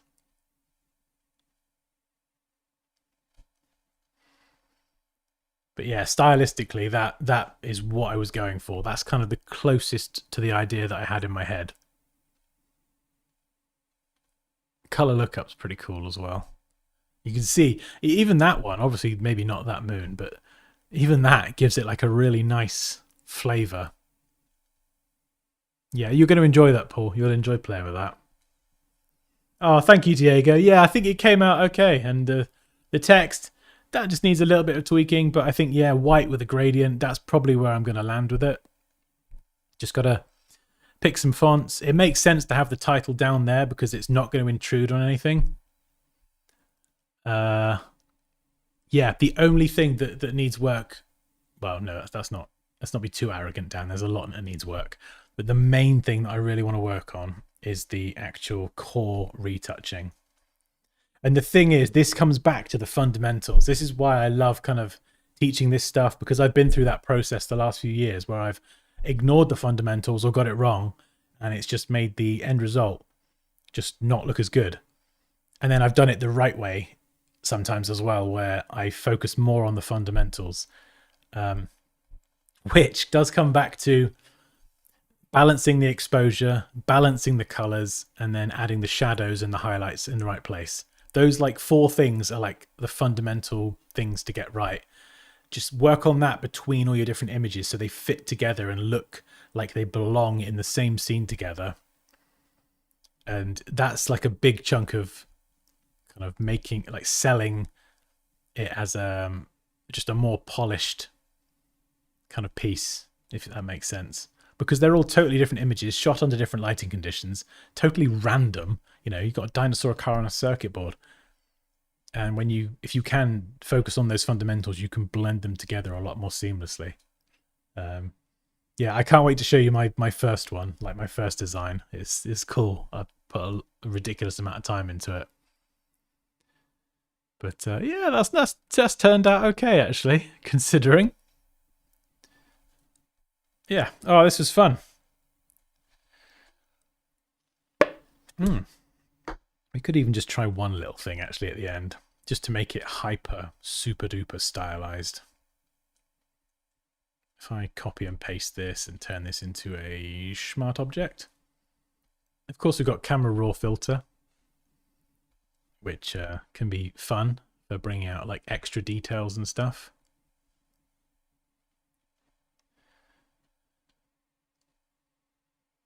Yeah, so we could play around with the temperature. We could bump up the texture and the clarity, add a vignette, add some grain, make it super grainy. We got the color mixer, which is quite cool. So we can push certain colors, make it more purpley or more reddish. And we could even add some sharpening. So we could do that. And you can see it's quite good actually, because it brings out a lot of extra detail actually. Here it kind of looks a bit washed out, and here it just makes it look a bit more detailed, and it gives everything a bit more clarity, because obviously we bumped the clarity up. So maybe that's something that I'll do. But what I was actually going to do is do this, stylize and oil paint. And you want to turn the stylization and the cleanliness, I think, up. And turn the lighting off. That's probably a bit too much. So bring the stylization down.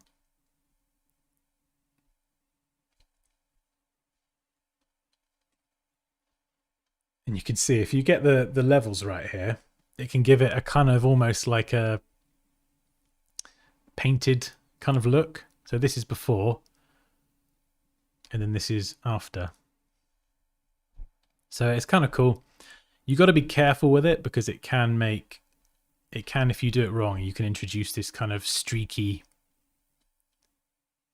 Yeah, you see here the streaky look, and you get these swells, and it kind of becomes a bit obvious. But if you do it subtly, you'll lose a bit of detail for sure. Like you see here, you lose all the detail, all those pixels of detail, but you get something a bit more stylized, and you can use it really subtly.